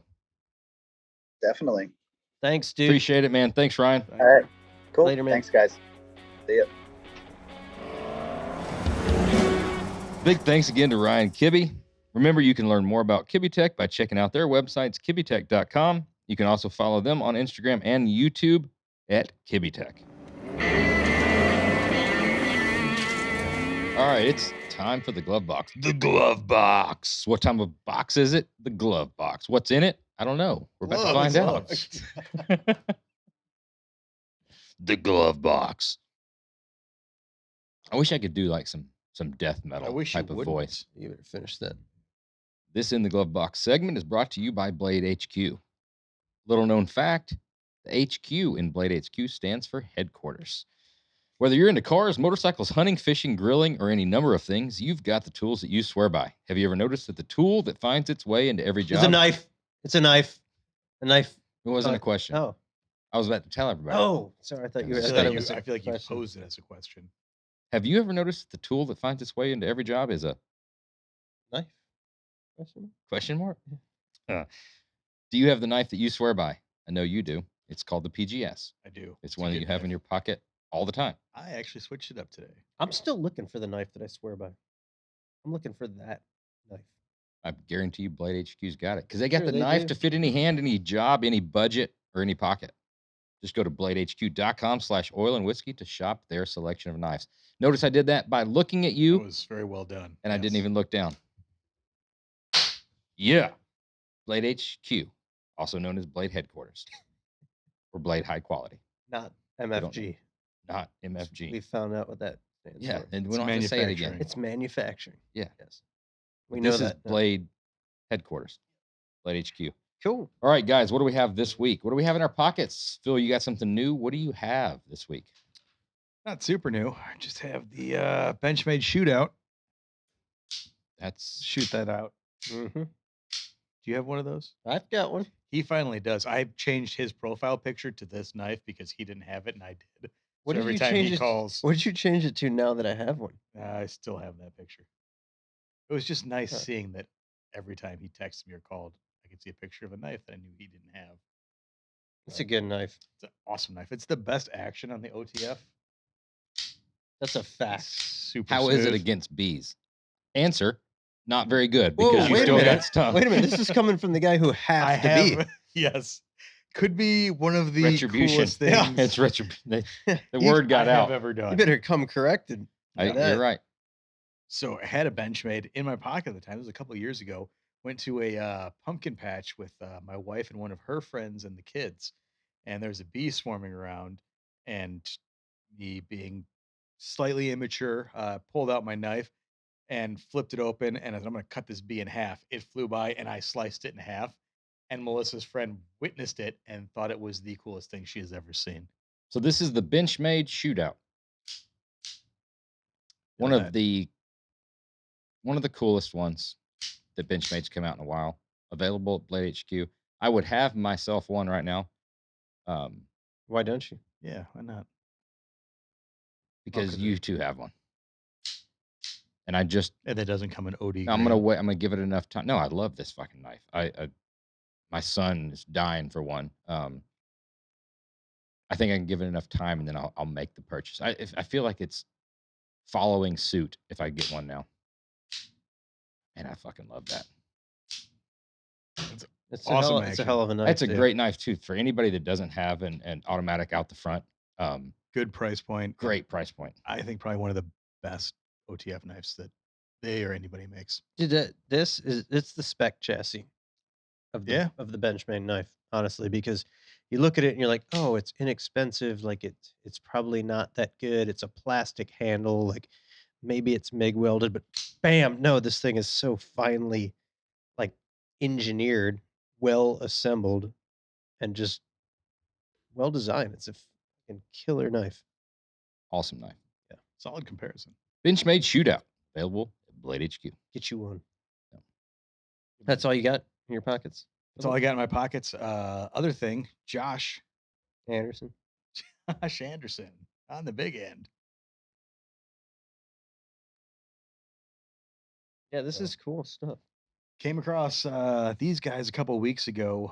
Found them on Amazon. I was looking for some bourbon barrel smoking chunks for smoking meats, if you will. Midwest Barrel Company. They have a whole bunch of different variations of wood chunks. Bourbon barrel aged stout. I did a wine barrel oak chunks for smoked a picanha over the weekend that turned out phenomenal. Open these things up. These smell 100% like a beer barreled, like what you'd think a beer barrel would. The wine has got a really deep Cabernet flavor. And Question. Yes, Josh. Is this actual wood chunks from bourbon barrels? Yes. These right here are barrel aged stout beer aged in bourbon barrels. Okay. So they're the staves that they cut down. The oak is very dense and produces a lot of smoke. So if you're smoking them, I would go light. I use like one for a lot of stuff, but I did a picanha with the wine barrel. Awesome smell while they were smoking and great flavor in the meat. Just figured it was a perfect fit. Oil and whiskey barrels, whiskey barrel chips. Do a lot of grilling, smoking. I've got two other ones that I'm excited to try. Check them out. MidwestBarrelCompany.com. MidwestBarrelCompany.com. You know what's going through my head the whole time is how much money they've made off that barrel. Yeah, Because it's they like put some tenfold. they put Yeah. some bit whiskey in it, and they're like, you know what? Let's put some fucking sell wine some- in it, then put some some whiskey in that. Then we'll sell beer out of it. Yeah, then we'll chop them all get- up you and get a sell them lot- to guys for smoking. You get They a lot of also life out sell of the that. barrel heads on Really? their website for wall hangings. And then, like, after that, Phil's using all these hardwoods for smoking his meat. But so you get a lot of life out of that. Yeah, wood. yeah, no, we were talking about they chop them all up Yeah. and then can sell them to It's- smoke. That's all I'm bringing to the table That's a this great. week. That's a That great is cool. find. I'm gonna have to try those out. I wonder if so. You think that like translates? You can taste it in You the can't meat because I taste know. Well, I'm the like wine so much, but I've smoking like steaks and any beef. I always like doing the Jack Daniels barrel chips, but I hate the flavor of Jack Daniels. But you can taste the difference and smell the difference. TGI Fridays has got that shit locked down. They do. But I get when you're trying to do higher end stuff. Yeah, I a can little see higher where end, that's- but yeah, I think the oak and how dense these are, and you can smell it. There's insane wine and bourbon flavor. Just open the bag. What do you think that's from? Probably the wine and the bourbon that's aged in that it. makes sense. Yeah, I gotta try that. Midwest But Barrel Company. That is cool. highly recommend for any beef. Anything else, pork, chicken, it'll overpower it. Beef. That's a What's good. that? That's a good Steaks. pull. Good recommendation. I'm gonna give that a shot. What do you have in your pocket? This little guy. I think you and I picked these up together, didn't we? That's coming up. That trip is coming up. Yeah, I'm looking forward to Yep. it. That's the it's a jukebox, right? Yep. So Gerber knife, I've flicked this thing like 10,000 times. I've lubed it up. This is an inexpensive knife, like a $35 knife, but it's a cleaver blade. It's got that kind of classic Straight edge what you call razor. it, yeah, straight edge razor style, but it was really stiff when I got it. So I've got it like to the point now where it works well. My problem is it's a flipper, but it has such a long flipper kind of mechanism on it. I haven't figured out like the best method. I've got a trick for you, So here, when I've I got it's a 2-stage. for me, I find that flicking it, right? You're a big fan of that. I like the upside down little wrist flick, but Mhm. show me a Well, this one is stage. nope. Let's see what you got. This is not about technique. This is so I have this knife. Yep. I like them a lot looser, right? Yep. So this is what I did. This little modification. So I took this knife apart, right? And there's 2 bronze guides, bushings, if you will, that are in Mhm. there. You take those out, right? Take a piece of notebook paper or copy paper, put a little bit of mother's polish down, right? You take those and you do a figure 8 on them, both sides on the paper with the polish. Okay. It polishes, slides those things up there nice and smooth, right? Where'd you learn this trick? On YouTube. Yeah, 100% on YouTube. Yeah. Polishes those up, clean everything off nice and good. And then anything that you can look at the blade too. Sometimes there's just a little bit of roughness on the blade. You can polish that blade up, take a little emery cloth to it, take a little 2000, take a little 1200, whatever it takes to get that thing smoothed out, then polish those Yeah, up. I'll probably just jump on Blade HQ and buy another knife. I was thinking about Possibly. dropping mine off at Josh's house. Yeah, you and can do letting that. I love to tinker with that, and then put a little bit of that blade oil on there, and Coons oil. yeah. Well, no, they got a different blade. They got a different oil for that. Yeah, a lot of oils for blades, but and it'll smooth. It still won't get it to where it's just a full Just flick, a yank. but it'll get it way So- smoother than that. You know what? I'll take it home and I'll do it. But demonstrate your flick technique. I'm So usually you bring it around with the thumb and one's yeah, but if it's smooth enough, you can do it all in one motion, right? okay. I like to get it all in one motion where it's out like this and a flick at the same time. This you have to. I mean, good Yeah. grief, this is stiff. Yeah, I've tried to work it in. I see where you're talking about. That's the only way I can get it in one motion is like the reverse. It's like a backhander. So Gotta close got it. that little guy. Cool blade. A lot of bang for the buck there. A lot of style. $35, I think. Yeah, a lot of style for $35. The only thing I don't like are the You've broken my knife. You owe me $35. the top of the flipper sticks out, and every time you sit down, it stabs you right in the appendix. Yeah, it's not a great knife to carry around like the hot rod scene when you're around nice cars, fancy polished That'll cars. fuck some shit up. It's a great going out knife Yeah. though. Yeah, It's something nice, a little. it's got the it's- tortoise shell. Is that what they call it? Yep, tortoise shell. Tortoise shell look. So, yeah, cool piece. So I got that going there, and then, dude, I'm double fisting it tonight. Probably some chapstick. No, I don't have any chapstick tonight. Not.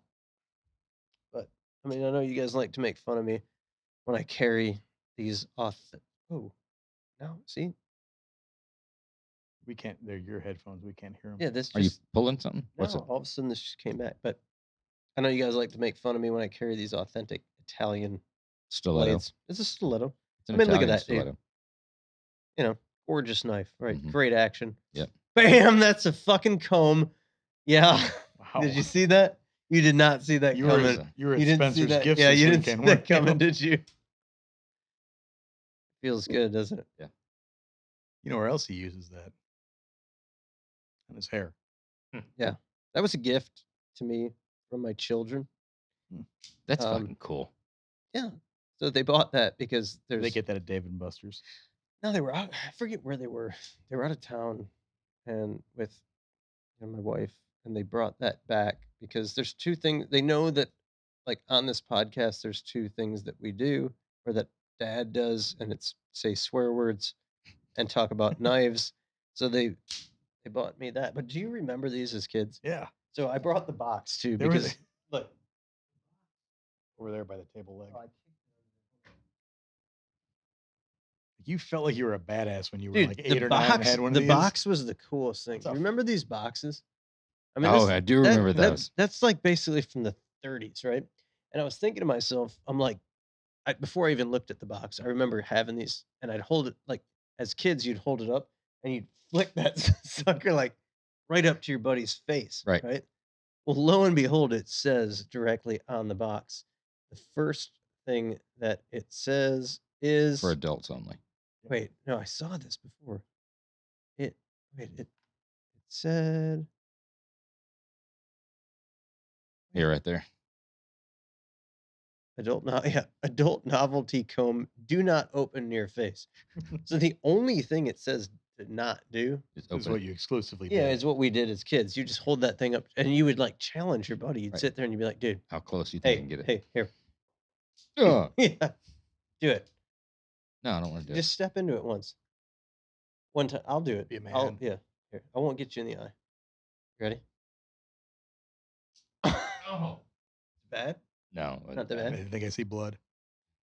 You're bleeding though. Fucking hurt.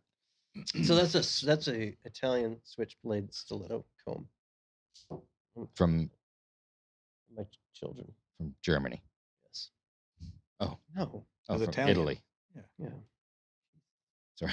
What's the matter with you? I have. Josh, what is in your pockets today? Uh, Nobody ever asked you. I feel like you just bring it out. I do. It's just my turn.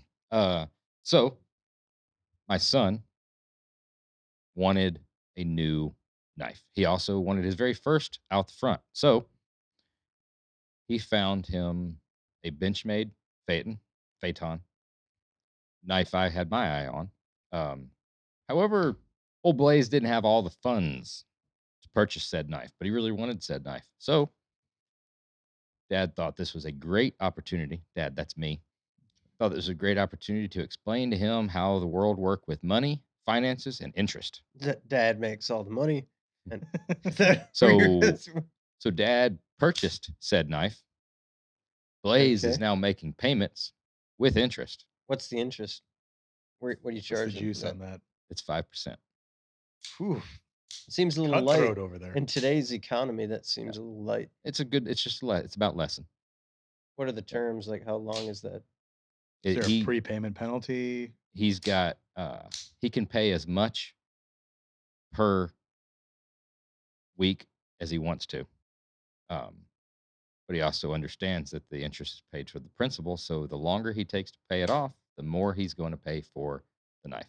Does he get to use it while he's paying it off? He unfortunately did get to use it right when I purchased it. So, Okay. but I decided to bring it in for the glove box. I've been carrying it for the last 2 or 3 weeks because he hasn't paid it off yet. So I figure it's kind of still my knife. Now, What happens if he defaults on that loan? Well, knowing Blaze is a sharp kid, you know, and he's pretty agile. He's a fighter, MMA.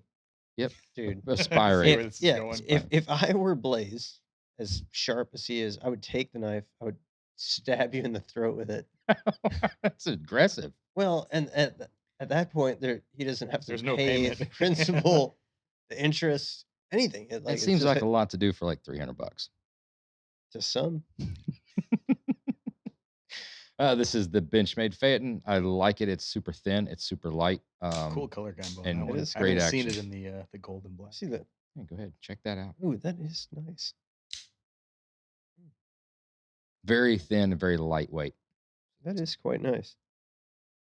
Man, I rave about that shootout. Mhm. Until you hold the heft of the billet body. It's just The it's not one that's dude, better the than the action, other. the action's good. I find myself like back and forth between the Microtech Benchmade OTF, but it is nice. It's a good I one. like the action on that. Give that a run.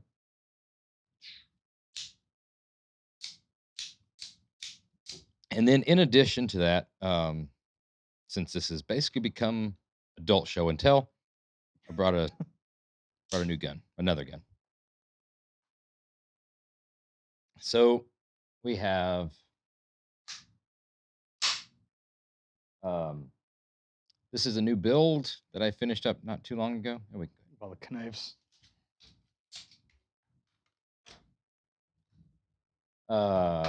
This is an SLR Rifleworks billet upper and lower and handguard in 300 blackout. About to cut yourself.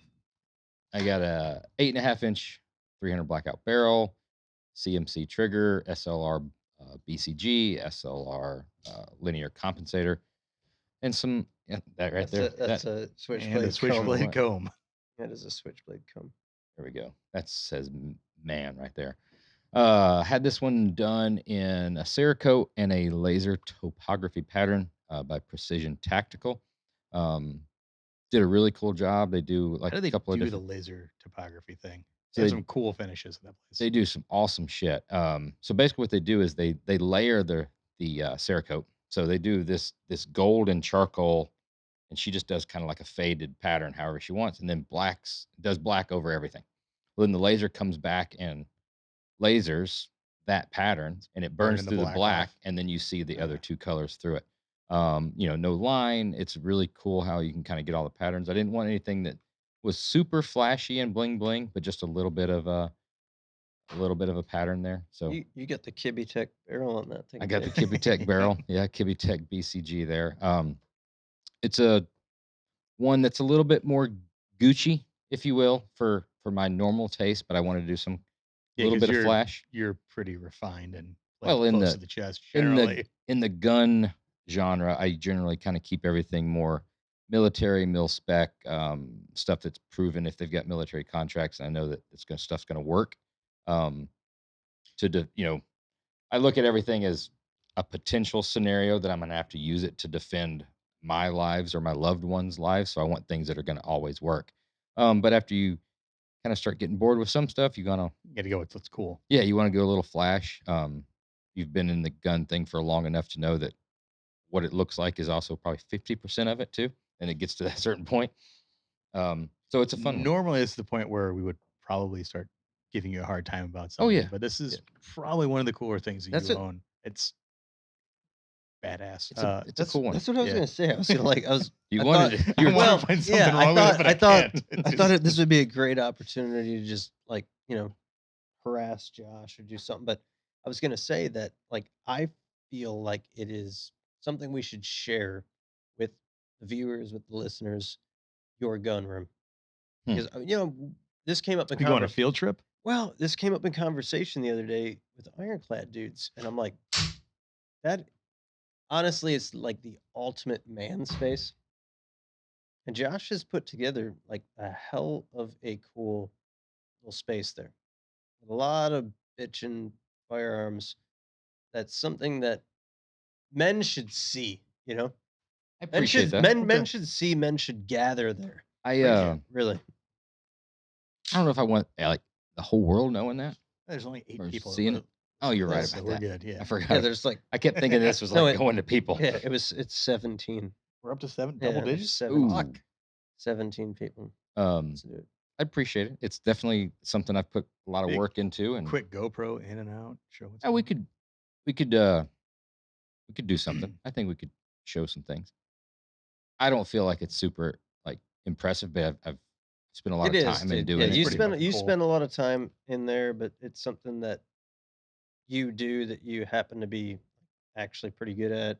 That Another few. yeah, it's probably things. like the This is one like in- 2 or 3 Dude, I'm- back-to-back yeah, compliments. I am just loading you you up are with fucking compliments. Like, riding this win. It's- yeah, and honestly, like I'm not even gonna shred you on this. I'm just gonna Really? yeah, I'm gonna let it. I'm cut gonna your I'm legs gonna out in take 5 this. minutes. No, I'm gonna take this start to finish. It's just a positive. Oh man, It's cool. I really appreciate that. It is very cool.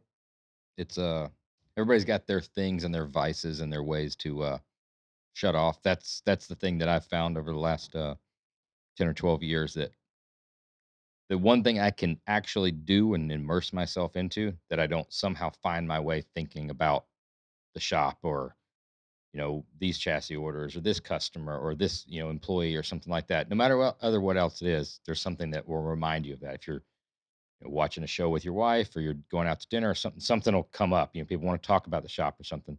This is the only thing that I found that I can kind of go down there in the safe place and a good escape. work on guns, look at guns. I found myself, counting ammo not too long ago, and reorganizing and sifting and stuff like that. And it's just a thing to kind of get away and do that you actually enjoy. That's not work. I mean, some people do yard work, some people do that. I don't know. I think just this a is thing. just like how you're dealing with your daughter going to college. It could be. This is what you're Could, doing. it could be. You're going down there instead of like crying, you just count ammo. My daughter's gone, but I got 3,000 rounds of 5.56. Oh. Next, we come to what are we drinking? This is a very special one It is. for this episode. It is honestly like really surprising. This was some good stuff. Where'd this come from? This came from Alan Johnson. We had Alan Johnson on this podcast.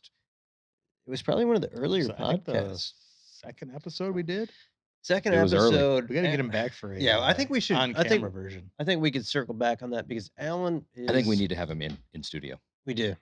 Alan's a quiet guy, but wildly talented guy, super accomplished guy, and He talked a lot, but I think if we had him and then Angie as well in studio, I think she could tell us some stories that he's not wanting to tell us.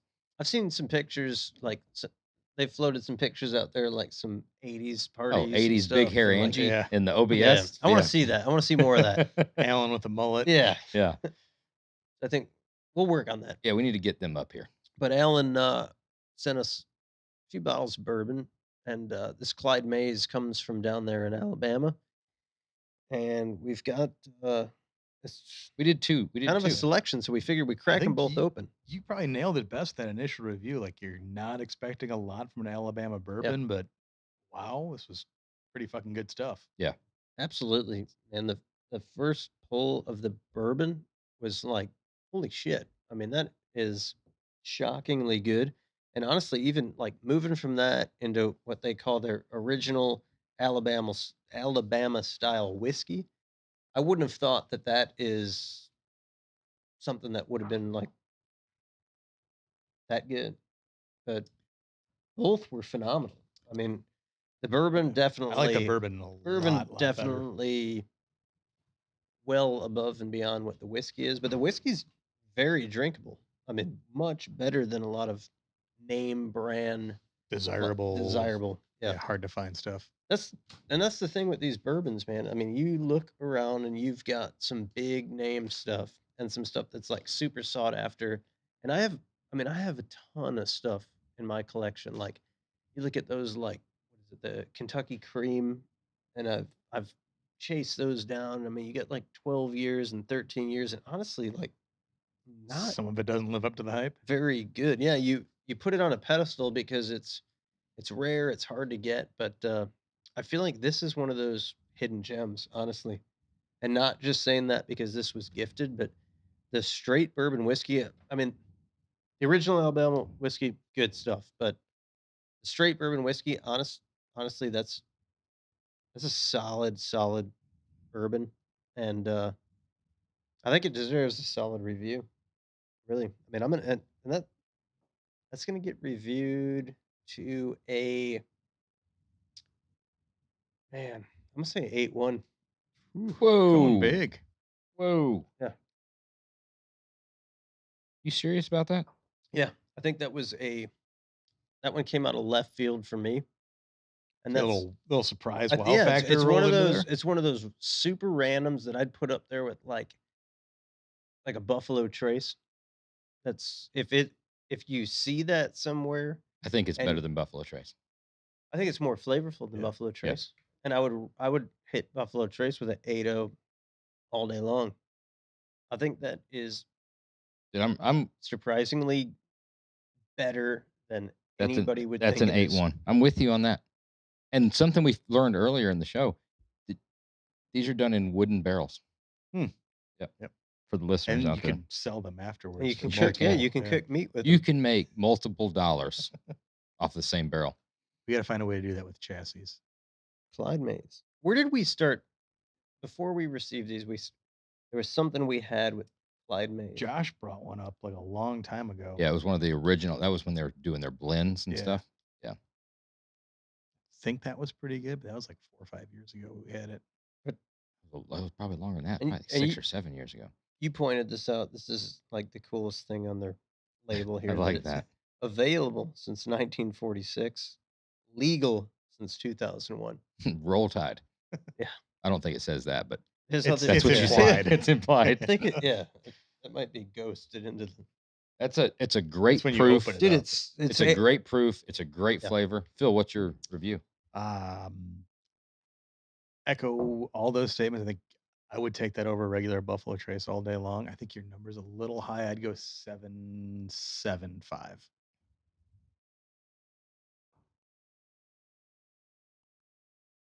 What else do we have in the 8 and above range? It's been a while since we've reviewed. We We gotta all- look at the numbers. I too. might just be throwing we all did crazy numbers out there. we all did Blanton's at an 8.5. Okay. Elijah Craig, small batch 18 year was an 8.3 for Phil, a 7.9 for Jeremy, and an 8.3 for me as well, with an average rating of 8.17. If you come down here on You the are averages, smart with the math. I'd had somebody else do that. We had IW Harper, the cab cask, was an 8.0, 7.9, and an 8.1 with an average of an 8. Anything else that's up there? We had the Rock Hill Farms. It was 8. That's our leader now. Rock Hill Farms is 8.53, 8.5, 8.6, 8.5. I feel You had Oak and We're in the Eden ballpark. French Oak at a 7.5, 7.9, and a 7.5. Yeah, You- take this over the You had Oak and I Eden all would. day long. Jefferson's Pritchard Cask at a 7.5, 7.6, and a 7.5. I think honestly, I don't want to go back on my word, but I think I got to dial it back to just an 8.0. It's I'm not- already wrote down Okay. Yeah, it's in Sharpie. metallic That's Sharpie. But I can permanent. turn a 1 into a 0 if you would Yeah, like me to do that. Yeah, round that into a 0, and not to take anything away from it. It's solid, but You're leaving meat on the bone for your Yeah. reviews. for the bangers.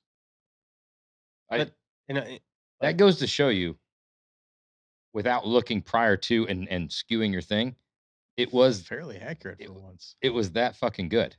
It It- really is that yeah. fucking good. I think, and we all agree on it. I think the original Alabama style whiskey, it's good. It's up like, dude, if it's there, drink it. It's great. Mhm. Like nothing wrong with it. It's not harsh. It's smooth. It's 85 proof. Probably not something I'm like A little gonna- lower on the proof. Yeah, probably not something I'm gonna go out of my way to snag. I'm gonna give that like a 7.3, 7.4. I'm adding another line here. I'm gonna go 7.0 on it. Josh,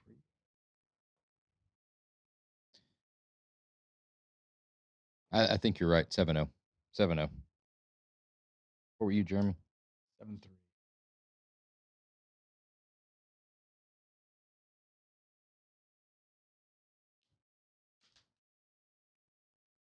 I think I might be just like super surprised when you look at these can often be like confused with those gimmicky kind of bourbons where you see like some clever branding, some clever name, and they suck. Right. Yeah. But this this is a breakout from that. You'd look at it and you'd say Clyde Mays, okay, it's from Alabama. I'm like, I'm gonna pass on that. Are Just you below Kentucky. What are Yeah. your thoughts on? Are you more surprised at a perceived mid-level whiskey punching above its weight class, or an expensive whiskey not underperforming? I think I've seen more big dollar whiskeys that I wouldn't recommend than lower price stuff that I would recommend. I You, agree. you get disappointed a lot by the hype. I think Do you these are the think- complete opposite. Do you think that's come with probably at least a decade now of really getting into the whiskey stuff? Because I- you go through an area where you don't know enough to be pretentious, or to be like brand conscious and stuff like that. You're Just just drink anything. you're drinking and you're getting into it. You're learning, and then the next thing and the next thing and next thing, and then you go through that You're- phase where you acquire some stuff, and you're like, You're novice, but you want to be higher than you are in your exactly. So your now comfort level.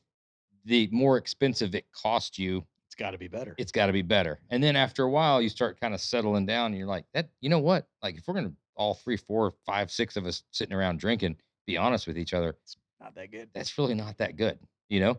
I think at some point, like the best thing to do is a blind taste test to peel labels off some of these, pour some stuff side by I side. think we're gonna be blown the fuck away. I think you'd be blown Yep. away. You know, honestly, at the end of the day, like I think you pour any of the Wellers and they rock. I think that Right. needs to be we're coming up. We're not far away from the last episode of the season. I think the last episode of the season, Drunken stupor. we need to, yeah, we do. We need to have somebody cool in studio, but we need to do blind taste test. We need to have Yeah. 5, 6, Well, 8 You know, whiskeys. the only problem with it is that it fucks with your palate. You know, Yeah, you can't do some of them back to back. We can Yeah. we can cleanse between. so well, but you think about it, like the Old Forester birthday bourbon. So I look at two bourbons, like Old Forester birthday bourbon and Noah's Mill. Those are two that, like, if you're gonna drink bourbon, those have to be the only bourbons you drink that night.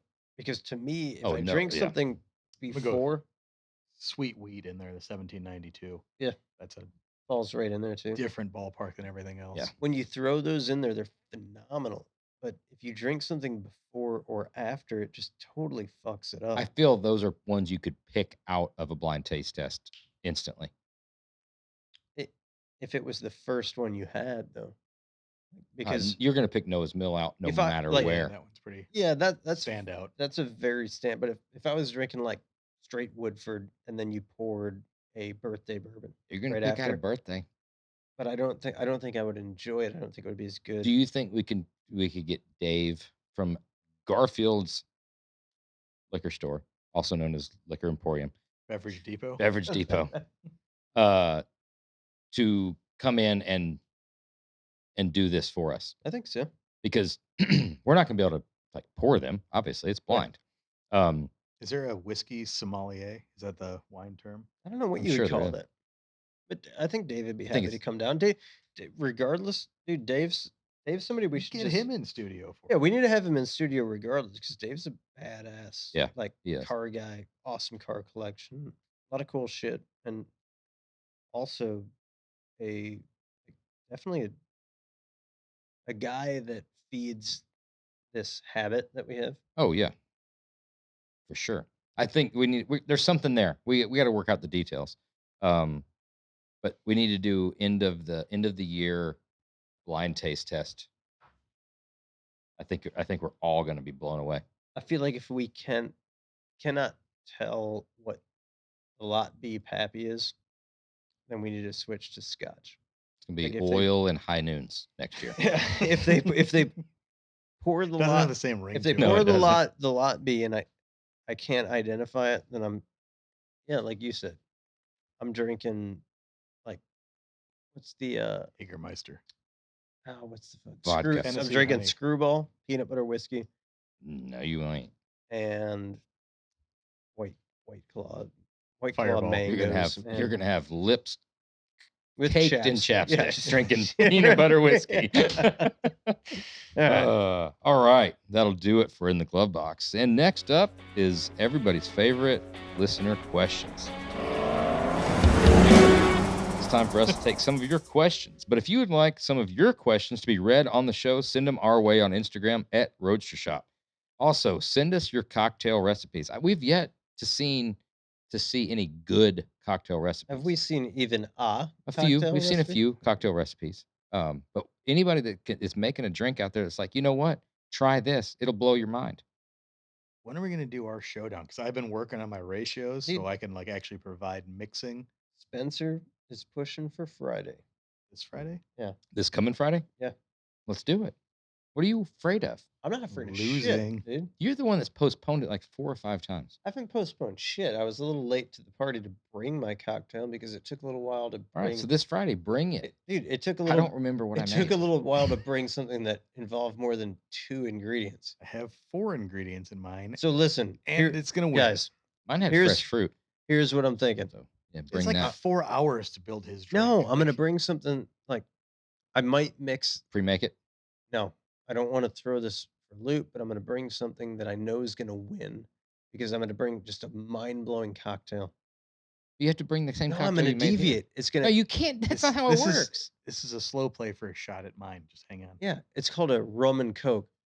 I'm gonna. It's so listen to this.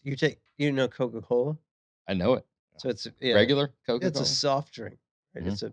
It's a soda pop. Yep. I'm gonna take that, and then so you pour that. You take ice. Okay, you put it in a glass. So you put the ice in, and then you put the soda pop, and then you put rum. No, you do the rum Say first. Coke. Okay, Look, sorry. there's a lot of people that listen all over the country. Coca-Cola. And so let me Yeah. tell you, soda pop is Soda pop. Soda. Don't We use call it That, pop. that's from his era. Soda. no So soda pop. pop is It's Coke. yeah. At any It's- rate, I'm the only one that made a fucking cocktail. You guys made like I had our drinks, like college. Those were like for college kids. Okay. Well, Friday we'll fucking find Yeah, out. We'll find out. Bring it. We'll bring it. But if you want to send us your questions, send us your cocktail recipes, and get out there and try the Stillhouse spirits, because in this blind taste test, we're gonna put the Stillhouse black bourbon, and I guarantee you that shit's gonna punch above its weight because we like That'd be it. well above. Yeah. Yeah. If you're trying to identify it, I don't think you'll identify it, but I think you'll identify it as being really good. Yeah, you're gonna rank it higher Yes. than you normally would have. You know, I think there's things within that taste test that I might, like a trained tongue might be able to identify exactly what it is. That would just be something I think you're going to rank. your tongue's not trained, huh? Oh yeah, there's things I'm this fucking practicing. there's things this tongue can do that you don't even know.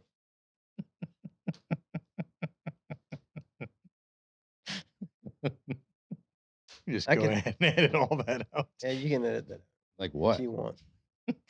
I don't think I'm gonna be able to pick out a specific brand, but I tell good or bad.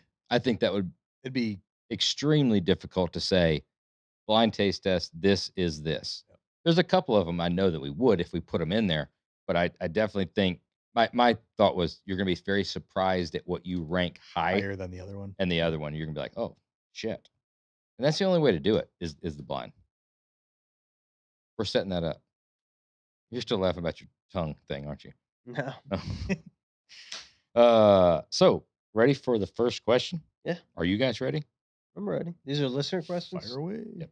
Listener questions from the listeners. How's the chopper build going? I assume that's directed at you. Who asked that? This is a listener. Is it, we have Josh no other. Hart. We have no other information on that. No, somebody said, how's the chopper build going? They've heard about it on the episodes. Oh, it's going. Yeah, definitely Way going. to think on the fly there. Bring in the information. So the chopper build was something started years and years ago, and it reached a point where it needed somebody that could do it more justice than I could. So I handed it off to my friend Billy Steele, and I've been working on Bill Steele's 68 Dart for a long time, and you just It's on snap. par with the Dart. Oh, you just snapped the cork off in this. Thank you, Josh. And I've been working on Billy's 68 Dart for a long time. Billy's been working on my chopper for a long time. But when the Dart is done, it's going to be fucking badass. And so will the chopper. I'd like to say next summer, you're going to see both the Dart and the chopper. That'd be a great debut. It would be a good debut. I think we'll debut them together. The Dart, cool story with the Dart. Billy's been building it for his kid, little Billy, who great This- kid. No longer little. Yeah, he's a big boy, great kid, and I think he's like gotten married and all sorts of cool stuff. So what you're saying, the dart has to be done before the chopper's done. Kind of. Maybe, yeah. The Dart's a bitchin' car, but after all the fab work and everything was done on the chopper, it's just not something that I'm not going to do any justice wiring it, rigging it, doing all whatever you do on a chopper. So Billy's putting that together, and I would say that it's several, like 2 to 3 months out from being running. Oh, we all know trikes So- take way longer than two wheels. So the Should be cool. I think it'd be interesting to see how that's perceived. A lot of good people like involved. involved in that. Yeah. Older style, it's not like your super cool, like hip bobber, Like flat Josh's American Iron tracker. Horse. Yeah, I mean that's timeless. Yeah. It's a big dog. Thank you Is very it a big much. But dog? Yeah. I think it'd be a neat piece. Is Columbus Good Guys event a must experience? Question mark. Thinking of driving out from Washington State. That's a long drive. Yep. I'd fly, Yeah, but that's another option. Yeah. if you're bringing something, you have to drive. I think definitely worth it. 100% worth it. I have no idea what this guy's business is or what, he's into. Obviously, cars, guns, knives, or whiskey, if he's listening. 100% think that it's a must see. What do you think? Yeah. Yeah, it absolutely is. Depending, and if you're looking to come there and bring something that is like competitive, if you're have like an of the year type of vehicle, then yeah, can absolutely, man. I mean, make the drive, bring your car out there. That's like that's the The stage. place to debut. Yeah. Even if you're not, Well, even if try and get a room at the host hotel or at least show up at the host hotel. and just Yes, show up Yeah. and The drive after in. party is as good, if not better, than the actual show. Absolutely. yeah, it's a great show. We love. I mean, in the host hotel, the parking lot, that's where it's at. Great time, great show. It's always been a phenomenal show. Absolutely, man. Get out there. Answer sure. is yes. Yeah, buddy. Yes. What motivated either of you guys to pursue the future of success and business growth? I think it's difficult, but it's also kind of easy. Um, never looked at it like growing a business. Always looked at it on a very small scale. If you look at every single thing that you do as trying to make that the absolute best that you can do, the business is the byproduct of it. The growth of the business and everything else is the byproduct. So if you're starting off building like a Model A chassis and you're like super focused on making that the best Model A chassis like in the industry, it's going to take you to the next step, and then that might lead you to like the 32 chassis, make that the absolute best that you can possibly do. And I think every single one of those things, everything that we've touched, everything that's come into the shop, if it's dipping into like muscle cars, if it's whatever it is, I mean, regardless if it's like if it's a trophy, like if we have to do a trophy for the good guys, if it's I think it's having your name on it and wanting to yeah, make sure that it is just absolute kick ass, and it's got to be better than the last one. And you keep kind of building that reputation, and you don't want to let yourself, your peers, your employees, your fans, everybody down. Um, I think it's mostly just don't want to let yourself down and sell yourself short, and just keep moving forward, and everything else just kind of comes with that. I think so. I mean, there's no competition really. The biggest competition is with myself, really. Like if I can like please myself, and I'm good with it, and whatever that does, it does, and it seems to have done well. So Those are good and acceptable answers. It pleases the judge. Thank you. What Uh, what do you have on that one? 'Cause you're equally as involved in this whole deal now. the reason I thought it was difficult, and both of y'all said it very, very eloquently. I thought, We're known for our eloquent yeah, speech. you are. So I found it difficult is because I couldn't put myself in the thing of like looking at the motivation of do it because it's I don't think there is motivation. It's if you're just doing natural. if you're gonna do something, just do it well. just well try to do it the best you can. Now understand that you're going to have losses along the way, right? That's just kind of premeditated. But if you're going to do something, whatever it is in life and business, the motivation is because you're doing it. So I don't want to. And that's I guess I'm not trying to not answer the question. It was difficult for me because I couldn't put myself in that part of like understanding what he was trying to say or whoever was listening. It's like what's motivating you to be the best at what you're doing because we're doing it. It's like Or because you don't think you're the best and want to be better. right, and you're never going to. You're not going to start first thing you ever do or the 100th thing you ever do. You never get to the point of being like, all right, well, I'm the best now. Nothing you do, every single thing. But I really liked what you talked about is it's the piece. It's the product or it's the build or it's whatever it is that you're making, whatever part of this industry you're in. It's the next interior, it's the next set of wheels, it's the next part, it's the next this. Yep. That part, you do it the best of your ability. And then the next one, you do it to the best of your ability. The business side, the business success will come if you do that. Don't look at it as like, I'm going to build a successful business. Here's like the 5 products that I need to sell to make a successful business. Because if you're focused on that, then these Oh probably yeah. aren't, you If know? yeah, if you're gonna go out and have a business plan on the growth of a custom car business, just don't even like honestly Yeah. don't even bother doing it. Like the best thing you can do is just there's a lot like people are looking for people to drive forklifts and there's warehouse jobs and there's a ton of shit that you can do. Like honestly, don't go out with that mentality and think that it's going to be successful. And it's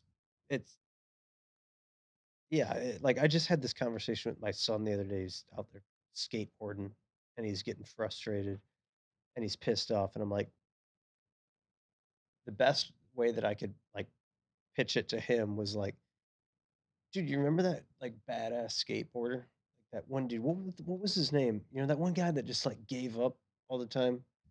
You remember, not Tony Hawk. It wasn't Tony Hawk because like I've watched those videos of him, like, you know, he just kept doing that trick over and over and never gave up. It was that guy. What the hell was his name? You know, the guy that just like he just straight gave up, you know? And he's like, Keith Krasny. no, fucking Krasny's a legend, dude. You're that's yeah. You, But that was the point. Like he's you like, can't no, think of I those don't. guys. Yeah, you and I'm like, you remember that one that badass hot rod shop? Remember the guy that like he had that idea and he built, like he just like gave up on it.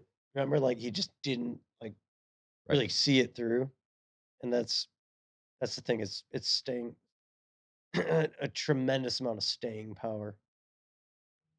Yeah. And just Really, keeping on.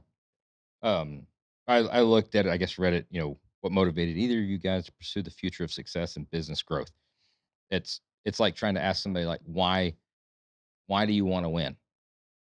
Of anything you're doing. I mean, you can't ask somebody why they want to win or why they Yeah. want to be successful. The I do like the fact that the some of the keys is focusing on the stuff, but asking why the drive is to be better every single day.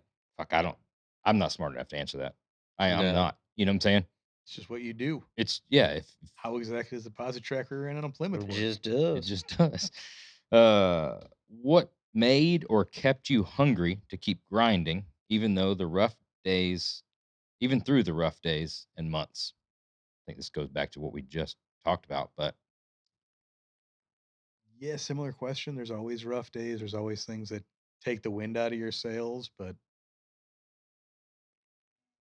got to keep moving forward and look at everything you've got kind of on your plate and what you've built. And you don't want to just let that fall apart. You got to power through it. And there's been rough days that you've got through in the past. And you know you're going to keep going and get through whatever rough stuff's ahead of you and just keep moving forward, keep charging on with it. I do look because it's still to this day. I mean, today, for example, we all have those days. We all work really well with each other where it's like, you ain't got to give me a pep talk, but you got to tell me I ain't being a bitch. Like we've got That's to it, push dude. through. Dude, today, honestly, and I told you today you were being a total bitch. I I told you that too, that I appreciate you telling me that because I'm more afraid of being called a bitch or letting somebody down. And I'm more motivated by that than I am by saying you did a good job. You know what I'm saying? That's just the way we are. Okay. But to my point, like the I look at everything in A's, B's, and C's. That's the way I compartmentalize my daily and minute and hourly tasks. When things happen, you've got the A problem, the B problem, and the C problem, right? The A problem is somebody's on fire, the shop's on fire, or somebody's getting hurt. Like problem, no matter what other We problems haven't you're had working. any A No, problems. we haven't. That's something that needs to be solved right this very second. Everything else can wait. The B problems are pretty fucking important, and you need to be working on those. But you could probably work on multiple B problems at one time. C's are problems that they come up. But if you're working on an A problem, you can't solve a C problem, right? If you've got one B problem and you've got three C problems, then you can kind of juggle stuff. Sounds You have like to that sounds instantly, like algebra. no, you have to, It's like a that's the math. only way, Pythagorean theorem: a squared, b squared, c squared. that's the only way that I can deal with them on a daily, hourly, minute basis of things coming, and you've got to instantly categorize, and then kind of keep track of those in your head of like, boom, C problem, B problem, A problem. Ooh, all those.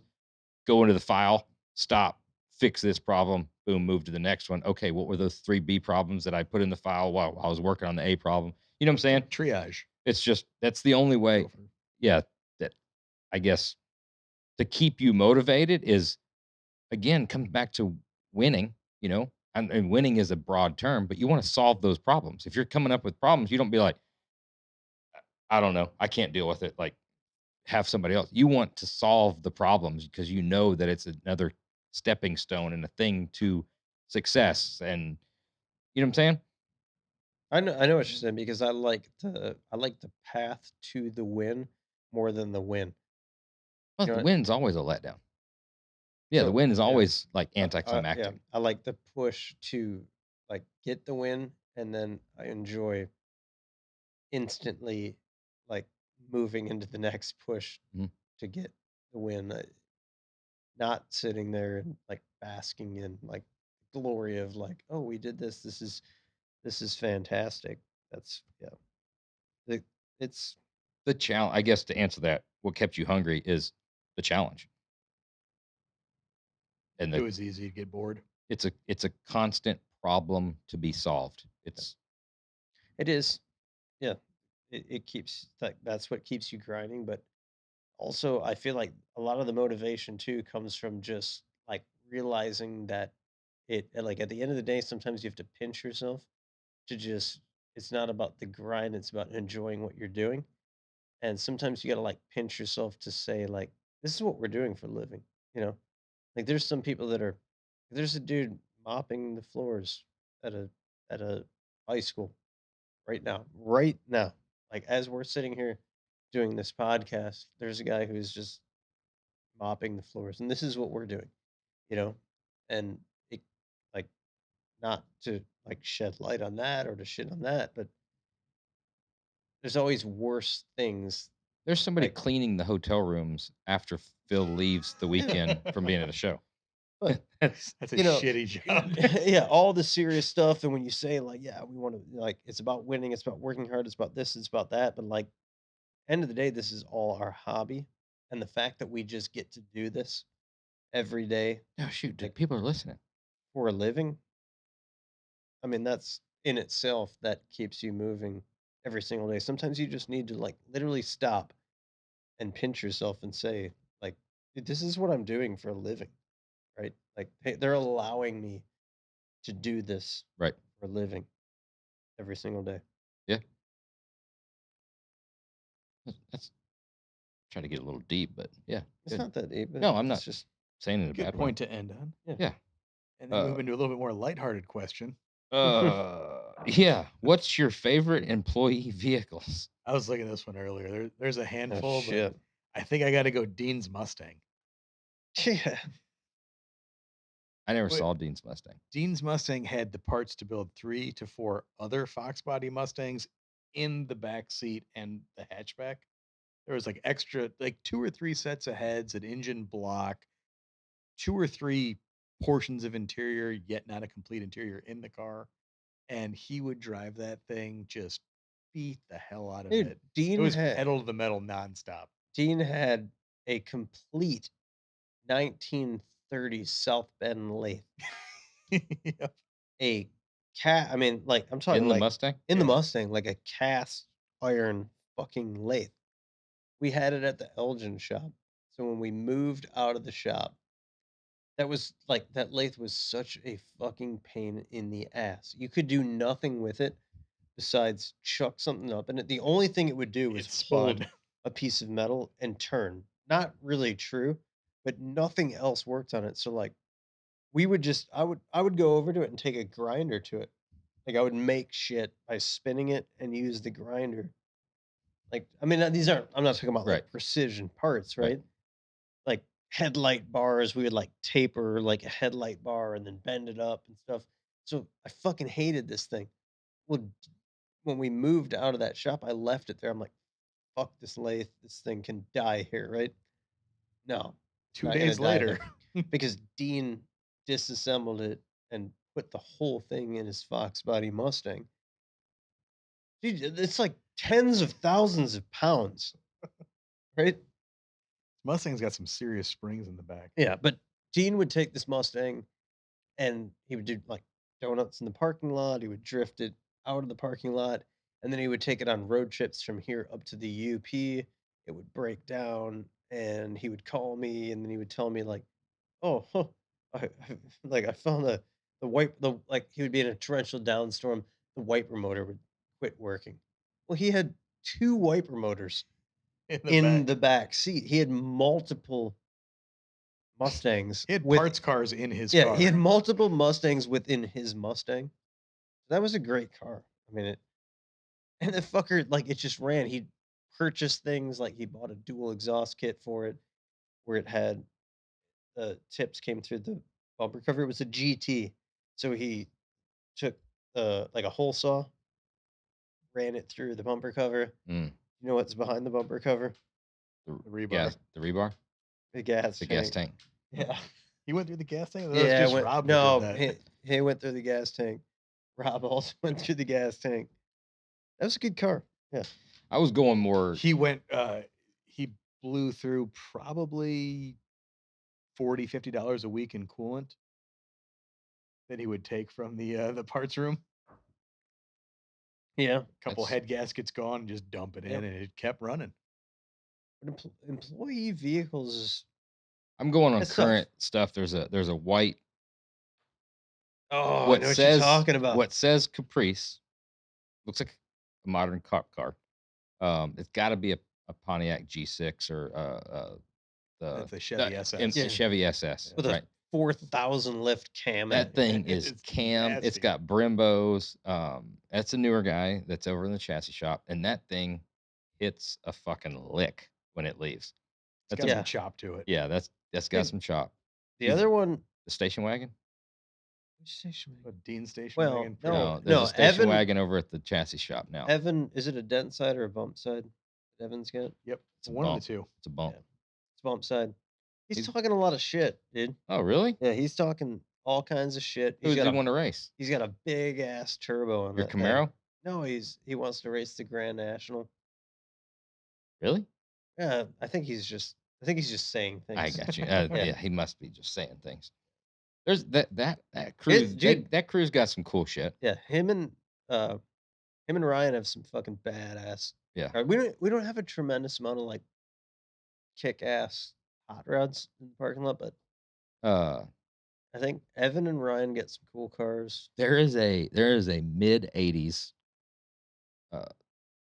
front wheel drive era GM. I think it's a Celebrity or a Buick wagon, maroon.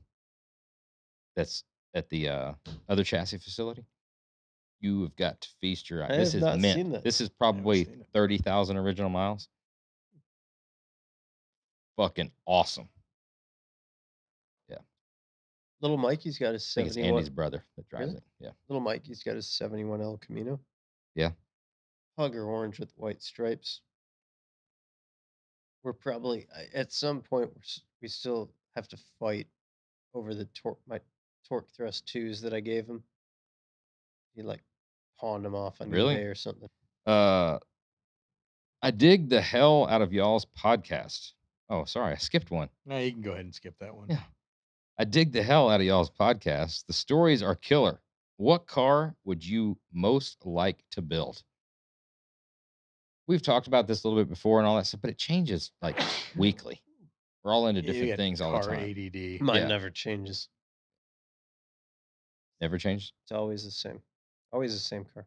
Did you buy that today? No. Because Just want to bring a trailer. Phil's always like I right didn't here, say shit and this he's like- time. This I time- said go ahead and do yeah. it. This one, it had like some weird VIN issues.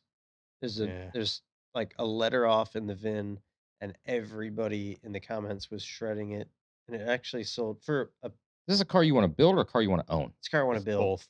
build and own.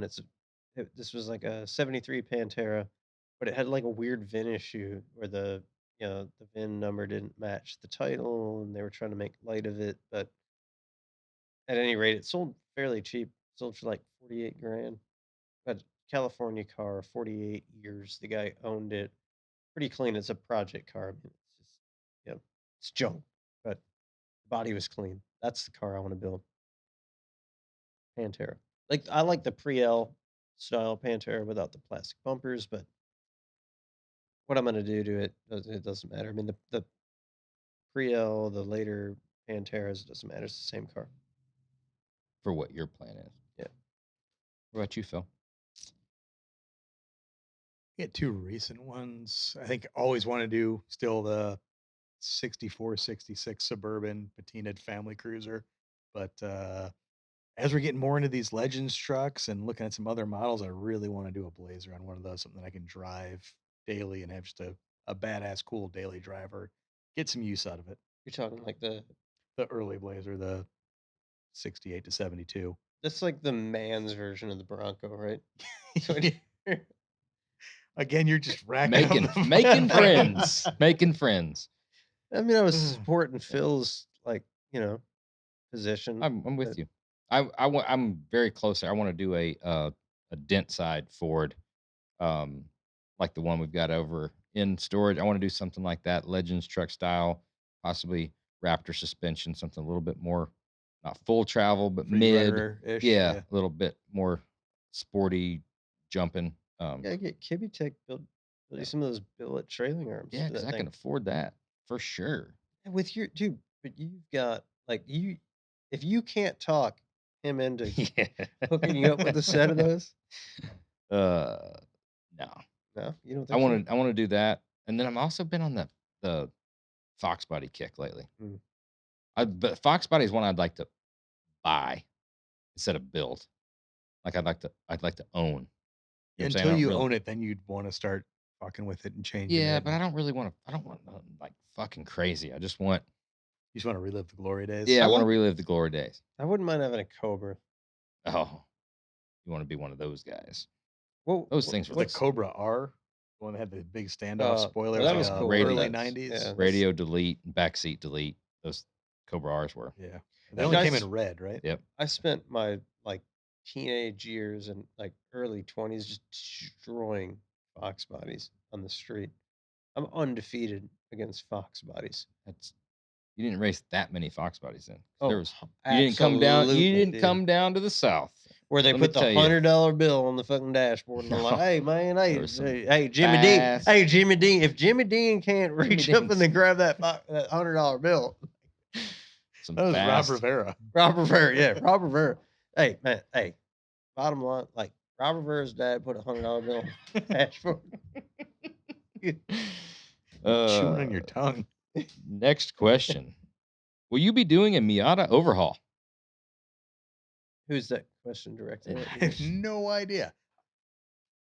Overhaul, what? That's a. Yeah, that's Do it's you a- want to hard- get? You want to clear the air right now? Is this the episode to clear the air and let everybody know that you are only mildly interested? You only have 3 Miatas.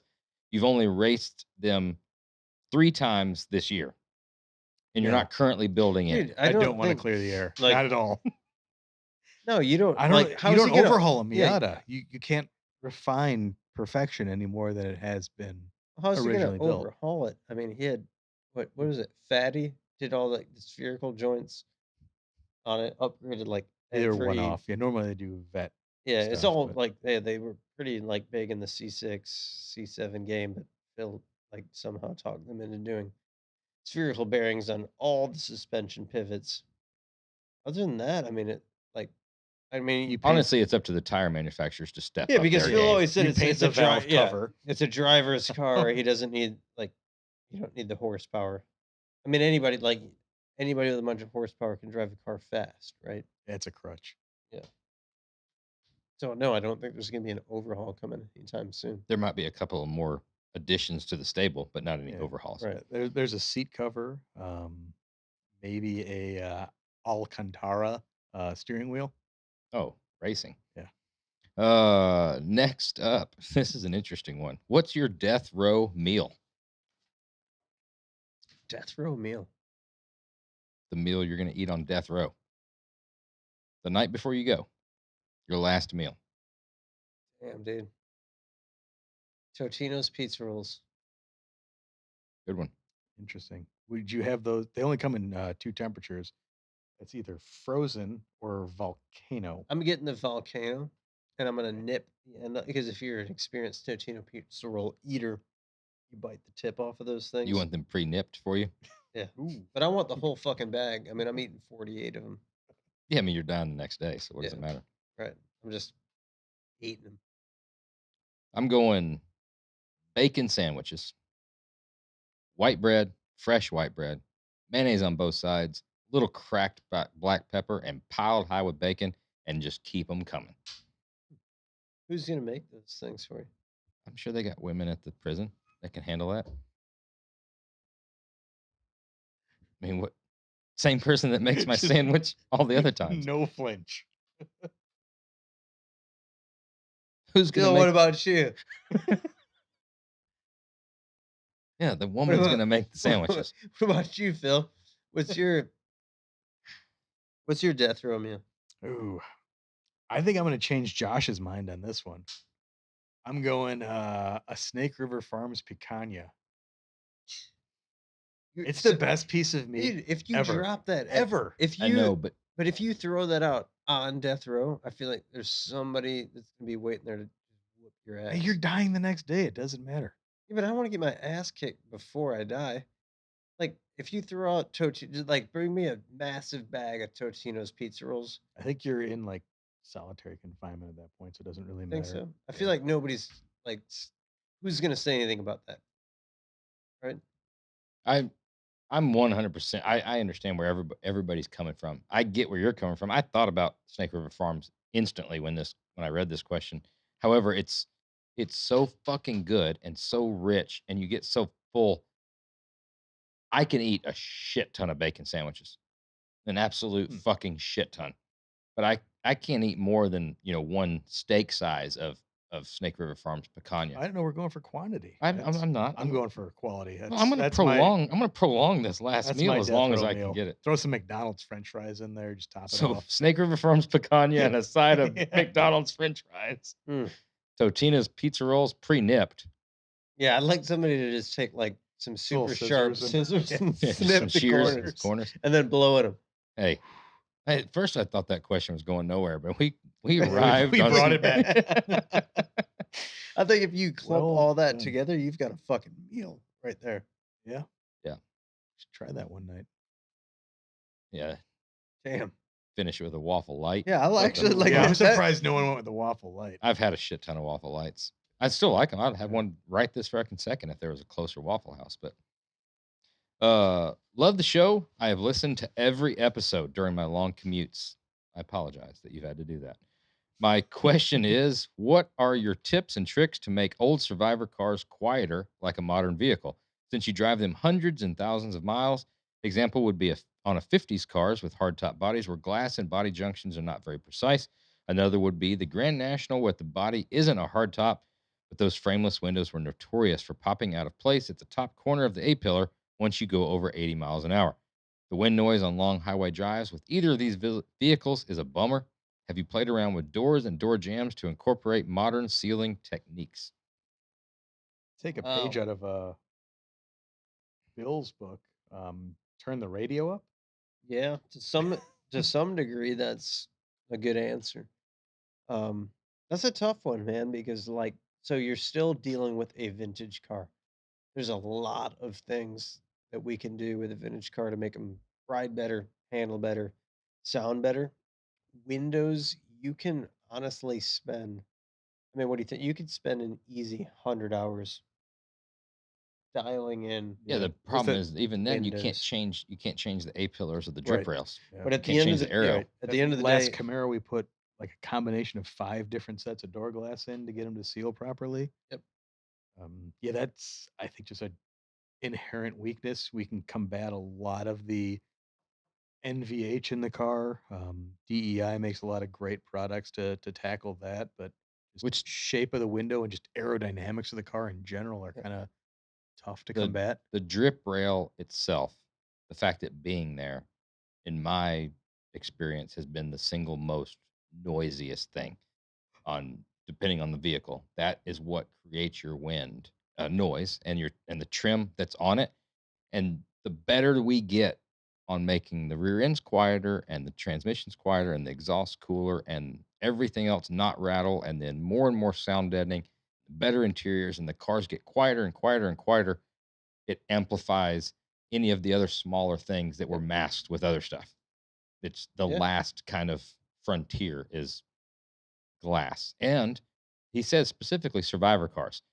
The glass itself, the way the glass is made, the windshield and your side glass, if you want to spend a half a day on the internet, search what goes into modern cars glass technology and the way they're built, the thickness of them, and the coatings that they have on specifically for noise. There's options on new cars for like I don't know noise canceling glass or Yeah.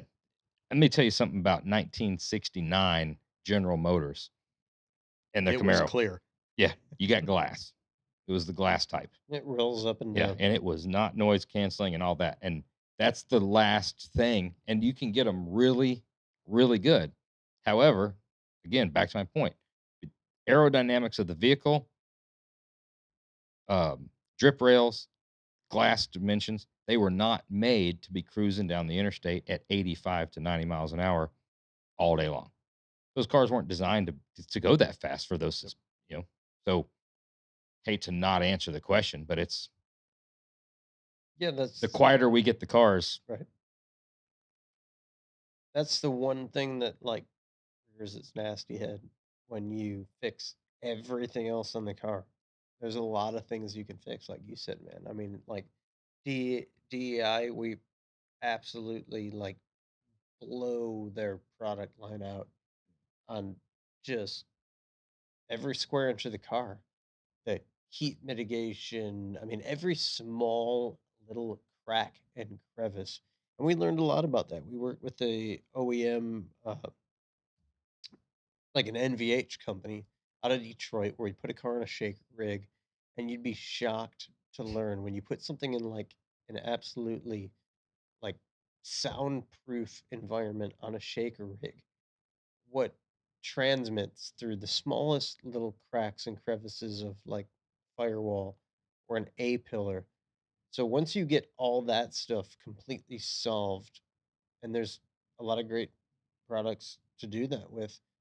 The weak link's the glass. I mean, it's the glass and the glass seals, but honestly, like if you've made something that good and you've reached that point, you've reached pretty much perfection. Right. You know, you're in Close like as you can make right. it. You're like that's bonus round stuff right Oh, yeah. there. Like so, spend your time at that point. The best you can do is spend your time, be patient because it takes a tremendous amount of time of just fucking around. I mean, it's If just adjustments and tweaking this. I mean, we shim weather strips, we lube weather strips, we change weather strips. The amount of things that we do, you slit weather strips to allow air to come out of them. Just there's so many little tips and tricks to do to get it to seal, And they're different on every car. and everyone's a challenge. I mean, on a survivor there's no car, secret. my best recommendation, Leave it as is.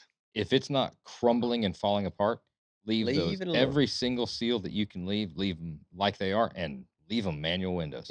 As shitty as it is, leave them manual windows because they roll up and down. You're going to be able, the thing about a manual window is you can just give it that extra little bit that a power window won't, or you can give it just a little bit down or whatever, but they're sealed as good as they ever are going to be sealed right then. You know, short of completely dry rotted and broken out, but you can't replicate 50 years of a door being shut, you know, and seating in with a new weather strip. You're basically like what you just heard right now is that your father just sat you down and told you that he's been cheating on your mother for years. He just told you the ultimate truth. Like that is the ultimate truth. It's a weird way of. I get it. The ultimate. Yeah, truth. I mean nobody wants to say it. Right. But that is the fucking truth. Yep. Like That's what you come to Oil and Whiskey for. Yeah. Drunken truth. Yep. Next up, what's the best lap time Phil has posted in his Miata? It depends on the track, VIR. the parking lot. yeah, these are I don't think are there like posted lap times for like most of the parking lot stuff. I don't know. I'm not in that era. Next question. Yeah, we're gonna have to push past that one. It's fast, fucking Super fast. fast. Yeah. Feels fast. Like You fun of almost it. can't see it. Yeah, make fun of the Miata Well, all it's you small, want. Make so- fun of the Miata all you want, but Phil drives the fucking wheels off of it. Yeah. Hey, They're little wheels. anybody wants to challenge Phil that's local, Only show 4 up. lug nuts. Yeah. so they Show come up off to the easy. shop in the parking lot on Yeah. Friday nights and Yeah, you go talk some shit. rev the engine. Right. So you can call Phil out. Next up, hello. Great podcast. Always a good time, and you've had a hell of a lineup so far.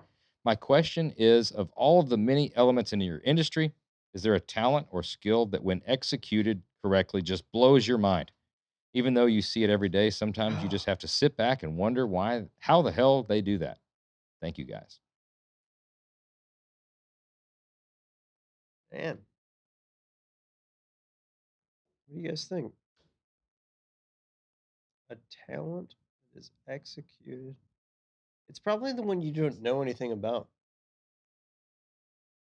Honestly.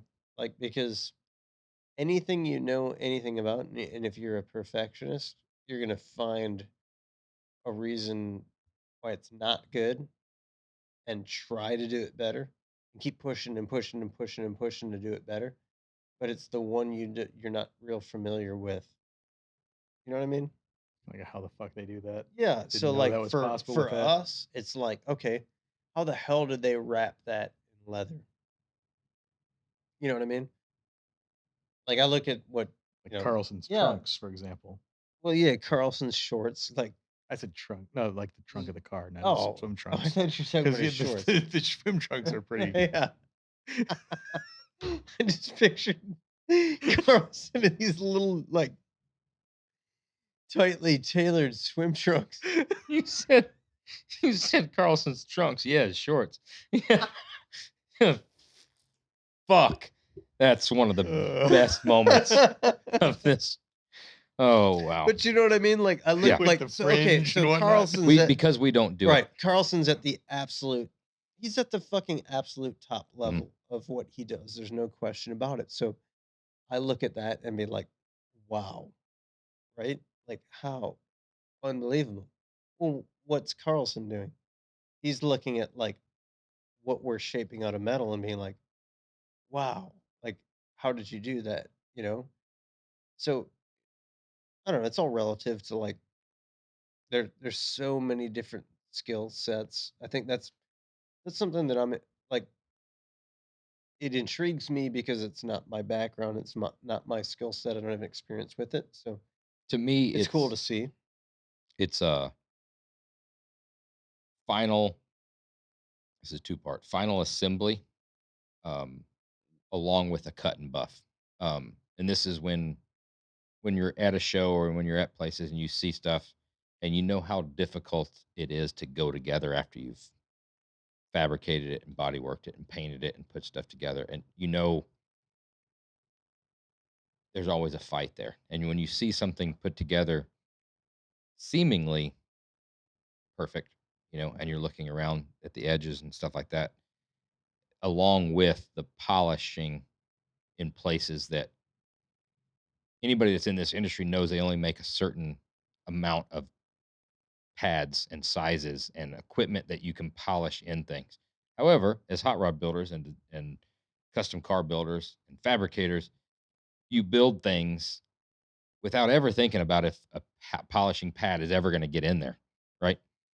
And seeing, You're right, that's not your problem. yeah, it's not your problem, As a right? fabricator, definitely not your problem. Right. Right. And seeing, some of this stuff that's like, holy shit, like shiny is one thing. Yep. Anybody that's in this industry long enough understands shiny isn't anything to do with what we're talking about. It's flat, perfect reflection, crisp edges, no swirls, no curly cues. I don't even know how you wipe it down. You know what I'm saying? That's the thing that blows me away. Look it and scratch it. Yeah, we wipe a car down, after a So show and stuff like that. you're intrigued by like the absolute level of paint perfection. Yeah, yeah, and keeping it that way a long thing. I know we've been around it long enough. We know Yeah. what it takes to get to I'm it. with you on that. Keeping it through assembly, through the show, and being wiped off. I mean, fucking dust gets Getting on it these in and out things of the all. trailer. Yeah, Dude, are we gonna have Charlie Hutton on this fucking podcast or what? we should. Good segue. Yeah, we really should. Seriously, because I mean, honestly, that's black. It's Fuck, that's it's black something I that magic. think it's everybody gonna chases. be lamb's wool or That something like really that. is black magic. We've been Lanolin? Maybe. which just reminds me because I'm the worst at responding to emails. We've been talking with Randy from Paint House. I mean, that's another dude that does it to a high level. Yep. But the paint process, yeah, that's definitely one that's next level stuff, It man. is. I think I mean when you look at something that's relatable to like your skill set, I look at the because I like sheet metal shaping. I've been a sheet metal guy myself, so I've been intrigued by sheet metal shaping. And when you look at some of those dudes, I mean that's a whole nother fucking skill set, right? And you look at what some of those dudes do where you take like something from just like the most like deep like shrinking operation. All right, you take like a fucking panel that just requires like a massive amount of shrinking to get the contour of the panel, and then taking it from like shrinking that panel to get the contour of it Doing it to, again. well, no, to planishing that panel out and like stretching, you know, like the radius and all your contours into that panel and making it rest on a buck is one thing, and then duplicating it to the Right. other side because that's the problem with building cars. Like motorcycles, you do it once. Once. Cars, you have to That's do what I it. was saying. Doing it again. Yeah, cars, you have to do it twice. That's that's an intriguing, I mean, a very intriguing skill set for Right. me. Yeah, fitting, like you said, fitting it on a buck because everybody knows you're gonna fit it on the buck, and it's like there's like a little gap under the buck here, but the fender looks good, like it looks like it needs to Yeah, be. But if you leave that gap under the buck there, you've got to do it on the other side, and you're probably not. That gap's not going to be there in that spot. yeah, yeah. And I think when you look back on that and you look at like Marcel, Yeah, for example, like it's an interesting guy. Like what he did from a, it was almost like they did it from a production they don't standpoint. look at Like, like what we're looking at. It's just like they're building yeah, the thing. he would like give you the shape, right? Like Mhm. knock it out, like give you a car the shape. It's pretty damn close and pretty affordable because like you take that. I mean, I'm guessing like, okay, you take a Marcel car, maybe he'll build you a body, and don't hold me to this, but it's maybe like $75,000 for like this body. The next guy is going to build you said body that's maybe like more metal finished for like $775,000. You know what Right. I mean? And either way, it's still getting coated from front to back With what? Just straight paint, right? You don't body work High build those. primer. and body filler, and then a little bit of primer and stuff. But yeah, I think for me, it's probably the end product, kind of the culmination of everything that you look that we started with nothing. We built a chassis. We fabricated everything on the body. We designed and machined all these different components. We wired it. We plumbed it. We built this insane over the top car. And just to see that it came out of, our shop and almost everything was done in house. Again, coming in from sheet metal and lengths of tubing to leaving a running, driving car that is, from a performance standpoint, on par with some of the top OEMs out there. And, you're racing against Porsches and BMWs and Corvettes on a road course and keeping up with them in a 70 Chevelle or a 69 C10 that we built from nothing, and then looking at it from the design standpoint, and that we designed and machined this steering wheel, these gauge clusters, the shift knob, like all these individual parts and components, kind of put it all together to build this incredible overall car. That one always still blows me away looking at just the end result of everybody involved and managing that from start to finish, having the the vision and the design, and managing all the different areas and aspects of the build to see it through to the end. It's a good. All these are good. I hope that answers your question. These are all anonymous, so I can't thank whoever it was that asked them, but all real good. Well, that'll do it for this episode and this segment of listener questions. Thanks again for everybody listening to Oil and Whiskey with the Roadster Shop, an Ironclad original. If you like the show, be sure to leave us a rating and review. Thanks again to our guest, Ryan Kibbe. If you want more jingles, let us know. If you want more Miata talk, let us know. know.